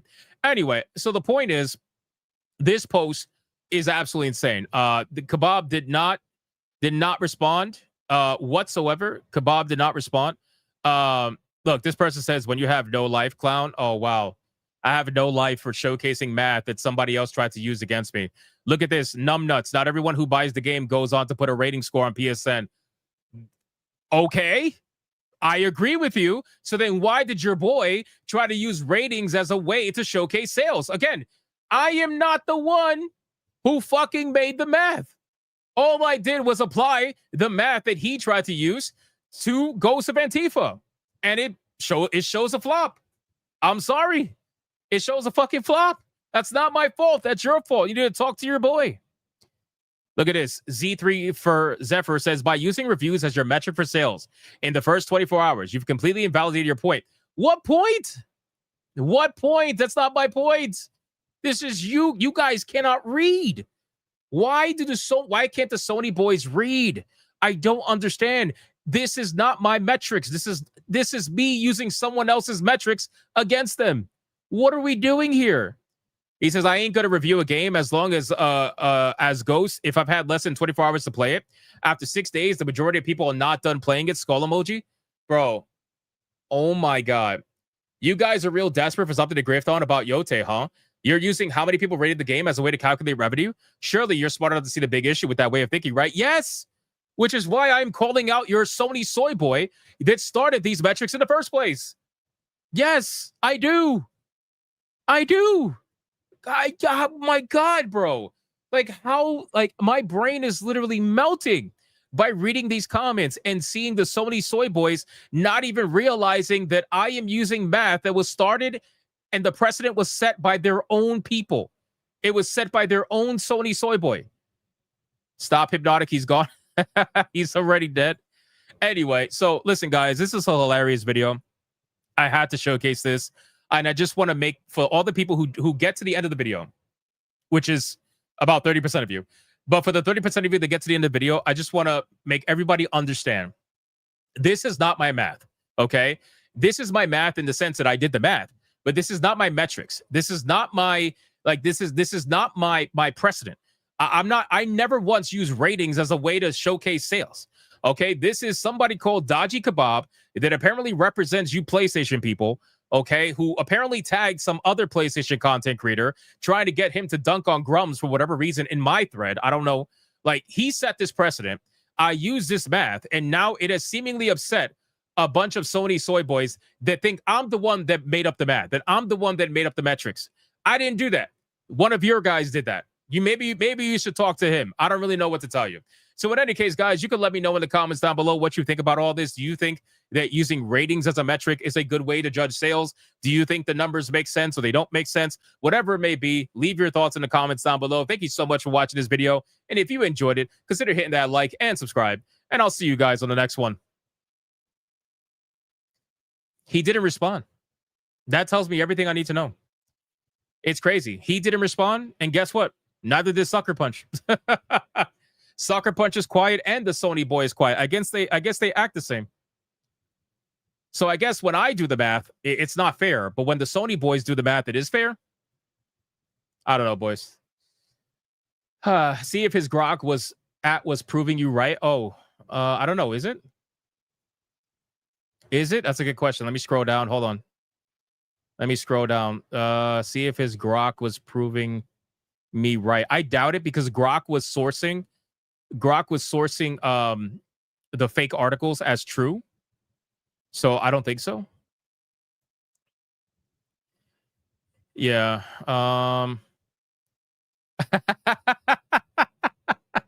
Look at this post. Look at this post. This is legendary. Hold on. This is comedy. This is comedy, bro. Look at this. Very unreliable information. This game is even a bigger win that he acts Grok, right? And what happens? Northstar says, still waiting for Grok. He says, for what? Very unreliable information. Sales have been confirmed and surpassed Ghost of Tsushima, which was already a big success. This game is even... Bro, this is a bot. This is a bot saying the same thing that he adds Grok. 0-2 on Grok, buddy. And then he adds Grok again. 0 for 3. 0 for 3. They're keeping track, bro. It's like a scoreboard. It's a scoreboard, bro. Oh my God, it's amazing. This is amazing. Oh, there, feel better. The VG Charts article headline claims Ghost of Yotei's UK physical launch sales are nearly 3 times the combined Mario Galaxy, but the data shows only 1.36. Article oddly lists multi-platform splits. Bro, there's no way, bro. There's no way. Grok says official Sony confirmation is over 1 billion global sales. That is not true. That is literally not true. There is literally no official Sony confirmation of over 1 billion global sales. This is why they put out the fake news. They put out the fake news is so that everybody that's relying on AI, when they're stupid and they go to Grok and they say, hey, Grok, is this true? And Grok's like, yeah, it's totally true. No, it's not true. It's not true. And also, by the way, funny how Grok leaves out that Ghost of Antifa sold 50% less physical copies than Ghost of Tsushima in the UK. I literally just covered this the other day. I can't believe you even referenced this. It's what? It's oh my God, bro. Wow, dude. That's amazing. That's amazing. Ghost of Yotei's success attributes to refined combat mechanics. What does that have to do? As reviews praise it as 2025's top PS5 exclusive. What does that have to do? Early sales topping 2 million units signaled. Bro, none of that is true. It is literally a fake picture with, oh my God, with font on the bottom of the picture that calls you out for being retarded for believing it. Oh my God, dude. Grok is stupid. And this is the problem with AI, because you have fake news spreading around, and AI, since it's from supposed legitimate sources is now going to reference it as being true when there's never been any truth to it whatsoever. They're all just aggregating information from all these articles that are repeating the same bullshit. And this is what they're going to do from now on. They're going to just put out complete lies. They're going to use articles that reference some one random person's tweet that's probably a journalist behind a bot, behind like an alt account. And then they're all going to reference the same exact article. And before you know it, the metadata is going to point to it. And then when AI references it, they're going to reference it as a fact. That's what's going to happen. If that's not what's already happening. Insane, bro. Insane. Anyway, enough with that. Let's get into the super chats really quick, catch up. And then we're going to get into the Waifu Battle, boys. We are way above time. Way above time. We got Accident Seller with an NOK20. Censoring aside, people often also want OG graphics. Well, that's the thing. I think with System Shock, the remaster, I think you have the option to have the OG graphics if you want. You have the option, kind of like Lara Croft. Remember how in Lara Croft Remaster, you could switch between the original and the remaster? It's kind of the same thing. Ben with a 5. Intro narrative has changed from Shodan talking about her servile purpose, then go into her rebirth, desiring Godhead to hacker, being talked to directly. Okay. So that's been changed a little bit. See, that's why people should play the original. Wrap the Kratos with a 2. If you want to hide facts from people, put it in a book. True. True. Ben with a 5. The SS1 remake does allow you to play a woman as a choice, and there was one really clowny article from PC Gamer about needing that to play the game. I'm not surprised, bro. PC Gamer does this all the time. Wrap the Kratos with a 5. Thank you, Ben, by the way. Wrap the Kratos with a 5. Rating a game on PlayStation isn't true. I only game on PlayStation and have never rated a game. It's a waste of my time. Well, that's the thing. So there is a very low number, about 2%, give or take, on most video games that people would rate the game. And it fluctuates depending on the game, depending on how popular it is, depending on word of mouth. And now, more than ever, ratings are being fudged because, well, there's activism behind it, right? You mean to tell me that Sony's not going to fudge the ratings on one of their most highly anticipated games that they want everybody to believe is a success? You don't mean to tell me they might fudge the ratings? We've seen ratings get fudged elsewhere, you know?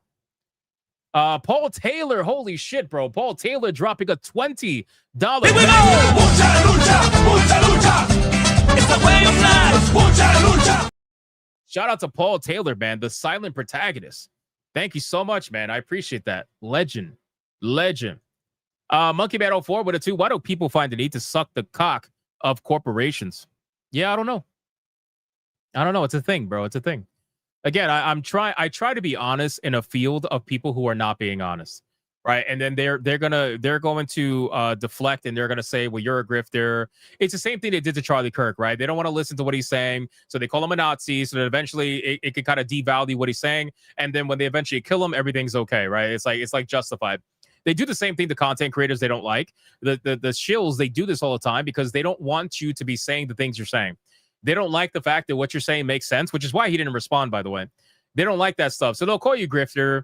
They'll call you bigot. They'll call you whatever, realistically, because they don't have an argument, right? They don't have any argument whatsoever. Because when you come out and you be honest with them, and you say, listen, I never once said the game was going to be a failure. I always said the game was going to make its money. I just didn't think the game was going to make its money anywhere near as fast as Tsushima did, right? I feel like that's a pretty safe, easy thing to say. Like, I don't understand. Like, why is that so dangerous? Why is it so bad to say? You know? Monkey Man with a 2 corrects himself with corpse. Trashy Drifter 199. See if his grok at was proving you right. We did. Accident Seller with NOK20. What's with this drama, man? Drama is for chicks. Hey, it's not drama. It's talking about the video game industry, because unfortunately, shills are part of the industry. And if you do not talk about what they talk about and showcase whether they're right or wrong, whether they have actual accurate information or not, then we will never, they will run rampant with this shit. That is exactly what the journalists did during Gamergate 1, after Gamergate 1 was essentially won by the mainstream media in the gaming industry. They ran rampant for years. They ran rampant. And then, slowly but surely, YouTubers became more and more of a thing because people realized, the gaming journalists, they're full of shit, bro. They're full of shit. 9 times out of 10, they're full of shit. And now there's barely any of them left. So it's an important conversation to have. It definitely is. And I'm not going to shy away from it, especially when I didn't even do anything wrong here. I literally did nothing wrong. All I did was quote tweet the guy who wanted to use his math to justify Ghosts of Antifa. So I took his math and I applied it, and that's it. And they didn't like it, you know? T-Jab says, Hypnotic, we are $48.36 away from tier 2. That is all. Thank you, brother. I appreciate that. Yeah, but I don't consider this to be drama. Drama is like when you're, in my opinion, drama content's when you're talking bad about other creators, which, by the way, a lot of these guys do, FYI. If you look at a lot of these shill accounts, a lot of their content is talking about other content creators. Isn't that ironic? That's the real drama content, in my opinion. If your entire YouTube channel is based around talking about other content creators in the hopes that you can disprove them and take their subscribers, and if you think that the money they're making is suddenly going to be money that you're making, like that's what I consider to be drama content. But I guess we'll see. Gunplay says, Hypno Drama Queen, stop lying. Okay, fair enough. We could go with that. Torino with $1. Oh, wait, I already read that. Life Error with $1. Hypno, did you see the news about the game Animal Village Online coming to PlayStation Store for 2027? Evidently, it's supposed to be taking on Animal Crossing gameplay. A fight when Nintendo is incoming. I mean, I would be very curious about that. If you guys notice, there's been a lot of like Animal Crossing copies coming out lately. And I mean, that's only natural when you see a game have so much success with a certain demographic of people. So I'm sure it's going to be a thing. Anti-Federalist paying with $1. I'll get my killing hooded Dems fix from Mafia 3. Lincoln Clay is my favorite video game character ever. And annihilating Southern Union with a Vietnam Spec Ops vet is cathartic. That's insane, bro. That's insane. In-game violence only. No real world violence. Accident Seller with a 20. Yeah, I see the difference now. Hypno, I got you, bro. Much love, bro. Appreciate you. I appreciate you. All right, we are fully caught up everywhere, guys. Thank you so much for your insane support today. We went way over schedule, but that's okay. The fun plan today. We got something real fun planned today. I'm actually very curious how this one's going to go. And considering the crazy plot twist that we had on the last Waifu Battle, let's see how this one goes. If you're not going to stick for the Waifu Battle, thank you guys so much for watching. I appreciate it. Like the stream on the way out. Otherwise, you're gay. And I'll see you on the next Hypnocast, 9 p.m. Eastern tomorrow. Don't miss it. Don't miss it. Anubis says, rumor, Ghost of Yotei ads quickly scaled back by Sony Japan due to collapsing sales. Oh, I got to look into that. I'll probably talk about that tomorrow then, if that's the case. All right. Bye to everybody not staying for the Waifu Battle. Let's get into it, boys. Let's have some fun.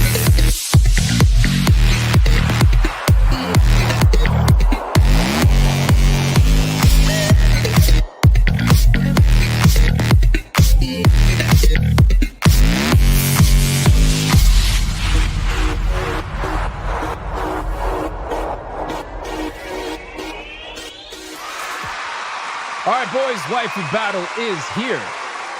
Really quick, Monkey Man snuck one in with a 5, says, I'm taking this from someone else. Nintendo is a lawyer firm with a video game sub company. Damn, bro. That hurts that's so accurate. That's so accurate.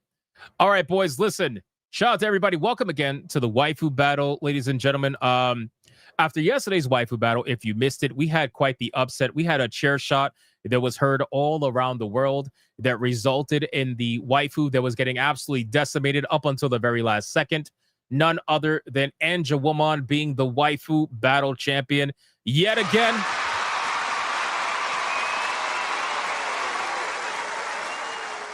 Yet again. Culture says, what? No talk about Congress proposing Twitch hearing. I mean, I realized that as I was going through the topics, there's really nothing to really talk about because ultimately it's pretty much self-explanatory. I'll say it really quick. Congress has postponed the Twitch hearing and the Discord hearing and all these companies. We don't know why necessarily. As of right now, it's kind of up in the air, but they're saying, well, due to the shutdown, they weren't going to have it anyway. So I just find it highly sus. And I think some backroom deals are happening with that right now. But, there's really not too much information right now to talk about regarding that. But once I find out more, you bet your ass that I will let you know. All right, boys, let's go with the rules of engagement. Let's go with the rules of engagement before we bring out the challenger that's going to go up against Anja Woman. Rule number 1, all super chats during the Waifu Battle can and will count towards a particular waifu, but the only way that it's going to count is if you put the name of the waifu in the super chat first. You got to put the name first, and then you can type out whatever else after.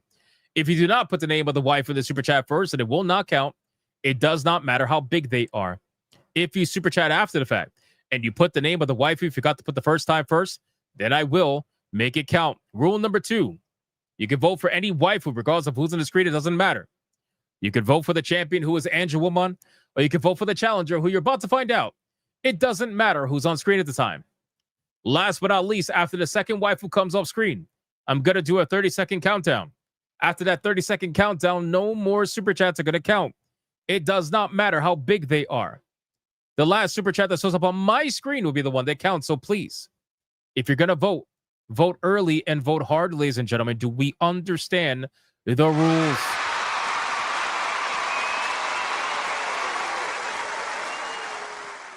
We definitely don't understand a goddamn thing. Let's be real.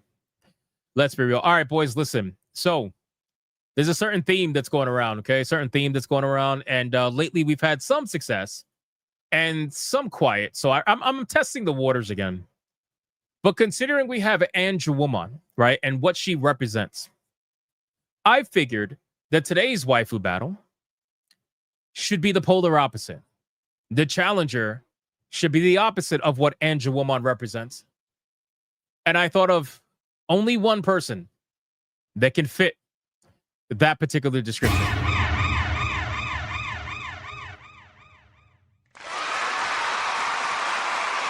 All right, boys.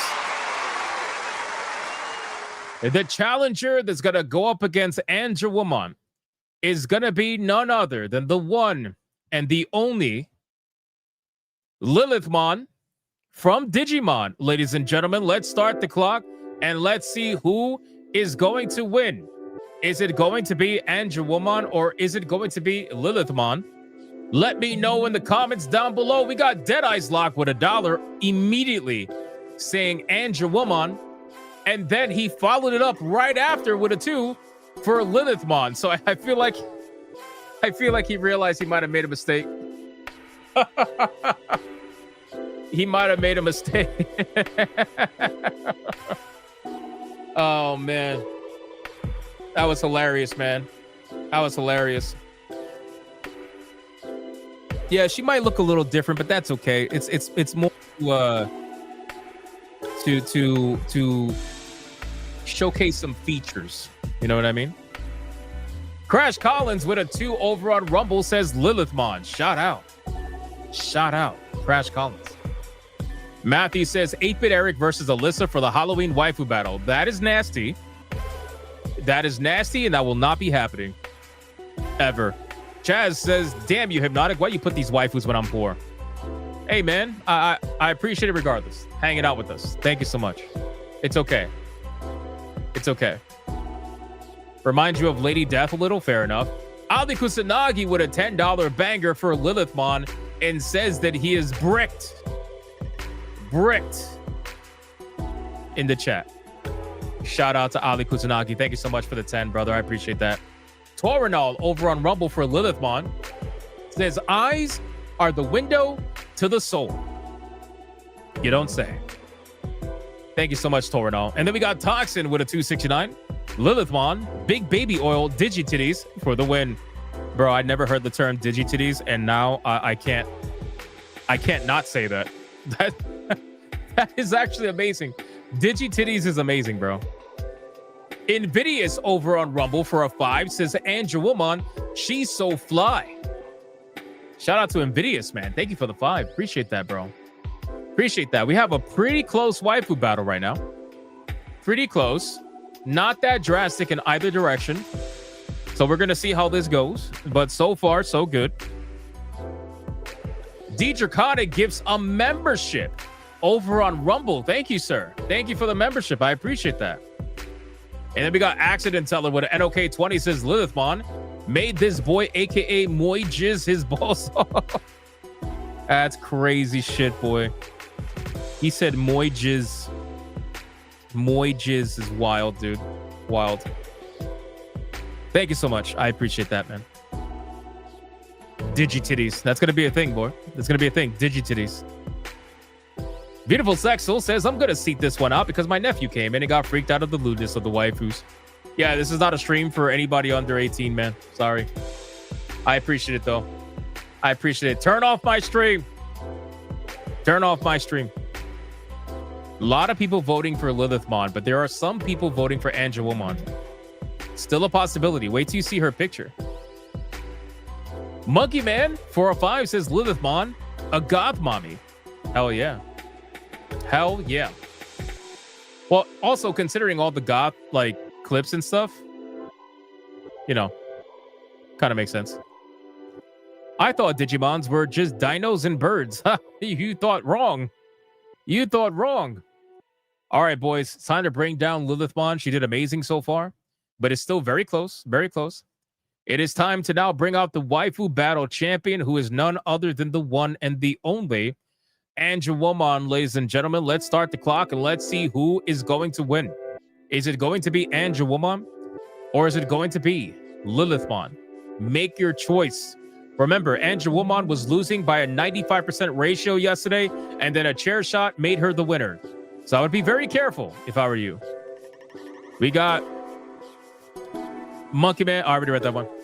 DJ Chronic with a 5 over on Rumble says Angelwomon. Okay, there we go. There we go. Brosif says, what the fuck did I miss? How the hell did we get here? Lilithmon and Angelwomon? Listen, Brosif, you've been gone for a little bit, bro. What can I tell you? What can I tell you? Some decisions were made. Those Red Boy bangers you were dropping, they didn't come in, so some people lost, man. And then we somehow ended up on Digimon. I don't know what to tell you.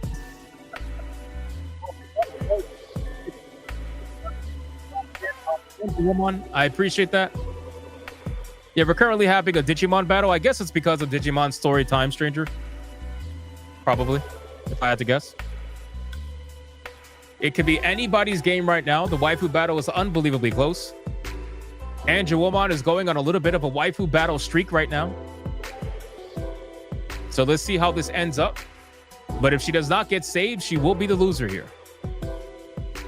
Sorry, I know my microphone messed up. It's because of the music. It's because of the music. I apologize.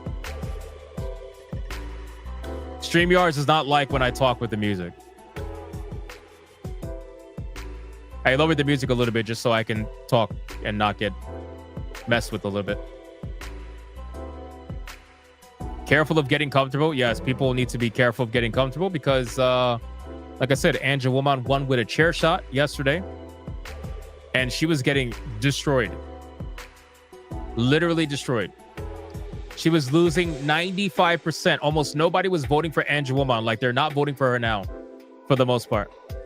And chair shots came in, and I mean, that's the rest.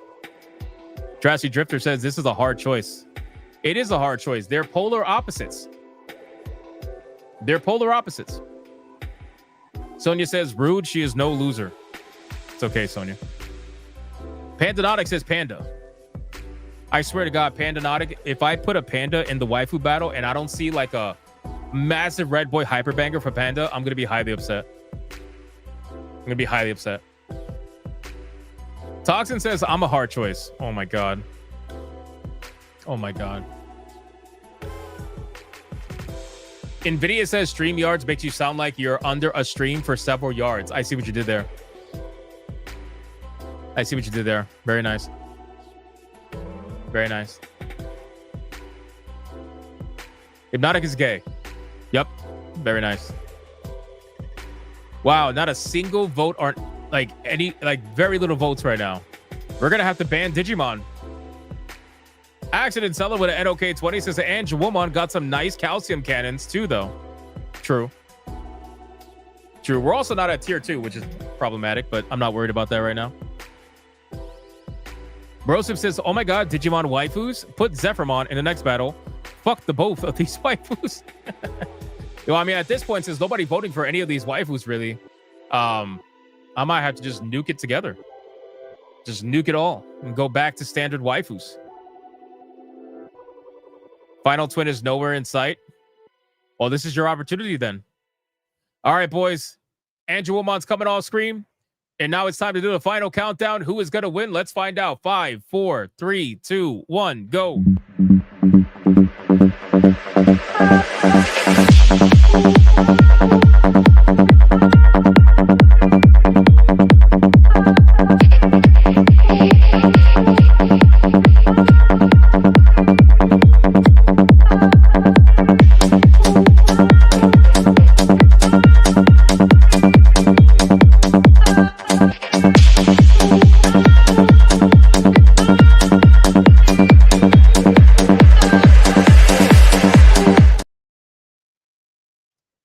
That's it, ladies and gentlemen. As expected, every single time at the last second, the final super chat that is going to count is Marty Tiberius O'Donnell with a $100 Red Boy Hyperbanger. You got to pick your clip, by the way. Pick your clip. And then we got, for Andrew Woman, by the way. And then we got Sonia Lisette with a 20 for Andrew Woman in all caps. In all caps. And then T-Jab Steve with a $2.05 says Andrew Woman and tier 2 officially. I didn't realize we were only $2 away. Holy shit. And then Invidious with a 5 over on Rumble says Andrew Woman. She's been around since the 90s. Damn. Damn. That's it, boys. Mods, count it up. Count it up. People got safe. People got comfortable. It happened twice now, 2 nights in a row. But for Marty Tiberius O'Donnell, the legend, the absolute fucking legend that he is, he has voted for Goth Girls. So that means everybody gets to enjoy some Goth Girls for Marty Tiberius O'Donnell. Oh my god, it's a Red Boy Hyperbanger.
Shout out to Marty Tiberius O'Donnell. Thank you so much, brother. I appreciate that, man. Fucking massive $100 Red Boy. Sonia dropping that $20 banger. She gets a Here we go! Mucha lucha! Mucha lucha! It's the way of life! Mucha lucha! Shout out to Sonia. Thank you so much for the $20 banger. What a legend she is. Thank you so much. Unbelievable. We're just waiting for the numbers now. I'm pretty sure they're going to go the way that I think they're going to go. I like how Marty Tiberius O'Donnell and Sonia Lisette did the fusion dance and raffle stomp people with chair shots right at the very end. I kind of felt like it was coming, but I wasn't 100% sure because they were really light on voting for both of these waifus. So I think I'm going to start phasing out Digimon because Digimon is just getting wrecked, bro. Getting wrecked. T-Jab Steve with the numbers. Let's check it out. Hold on. Pause the music. Pause the music. We got in the Waifu Battle, Lilithmon with $21.30 against the Waifu Battle champion Andrew Woman with $140.06, which means the winner and still Waifu Battle champion is none other than the one and the only Andrew Woman, ladies and gentlemen. Damn.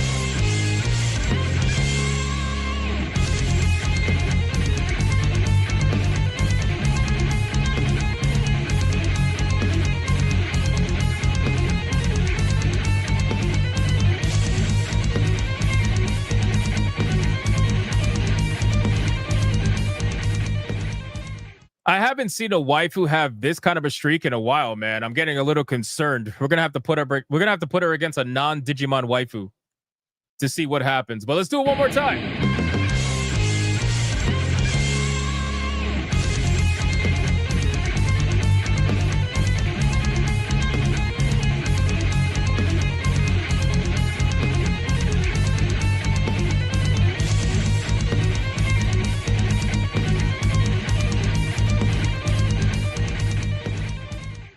And I'm sure there are some people coping and seething, but not too many. You are coping and seething.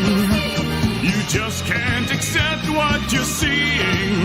Yes, you're coping and seething. The truth is scalding, and now you are molding and coping so hard. Coping and seething. And that's going to be it for the Waifu Battle, ladies and gentlemen. Andrew Woman's going to go backstage, where she will face off against yet another waifu tomorrow, Hypnocast, 9 p.m. Eastern Standard Time. We barely filled the Trust Fund Bank. 21 cents over. That's epic. That's actually pretty epic. I don't think it's ever been that close. All right, boys. We got Accident Seller for a 20. Says, I jizzed my balls off for nothing. That's never for nothing, man. Don't worry about it. All right, boys. Listen, this was a fantastic stream. We spoke about a lot. We discussed a lot. Thank you guys so much for hanging out with me today. I genuinely appreciate it. You guys are fucking legendary. Make sure to join me tomorrow, Hypnocast, 9 p.m. Eastern Standard Time. And obviously, we have Griffcast, 5 p.m. Eastern Standard Time. We are nearly complete with Silent Hill F. Nearly complete. We're getting there. We're getting there. So join us. A lot of people have been watching Silent Hill F. Our gaming streams have jumped up to about 140 concurrent viewers all around, which is amazing. So thank you guys, man. We used to rock out on Griffcast with like 50. You know what I mean? So that's awesome. Thank you guys for that. Shout out to everybody who liked the stream, commented, spammed the chat, super chatted, gifted memberships and everything. I appreciate it. And shout out to the Hypno Mods for doing what they do every single day. I appreciate you as well. But I am out. I am done. I am gone. And I will see you guys on the next one. And stay to the end for the raid, boys. Stay to the end for the raid. Whoever we raid, tell them to protect their booty hole. Bye.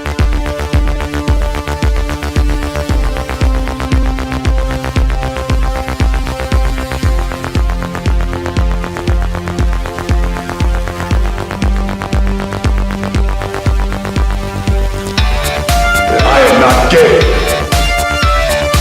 I have relationships with women and sex with men. And I got news for you. That means you can't.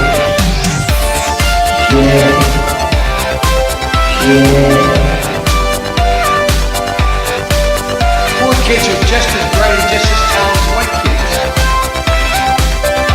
The dog or her cat was named Vagina.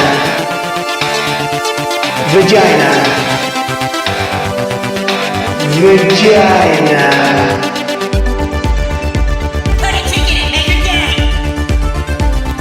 Fuck Indiana Jones, put a ticket in, make her lady gay. Fuck Indiana, put a ticket in, make her gay. It means put a chicken in a queenie and make her fucking gay. Fucking pronouns! Fucking pronouns!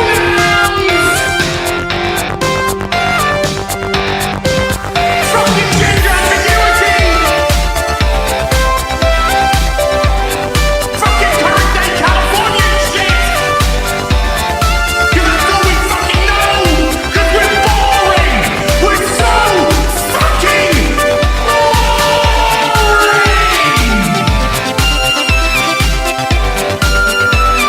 Twitter hole! Twitter hole! Get it right! At the touch of the black man, I bring life. I bring life.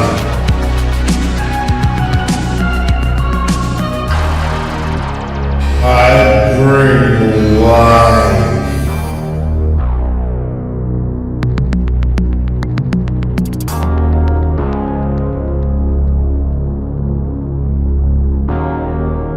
I bring life.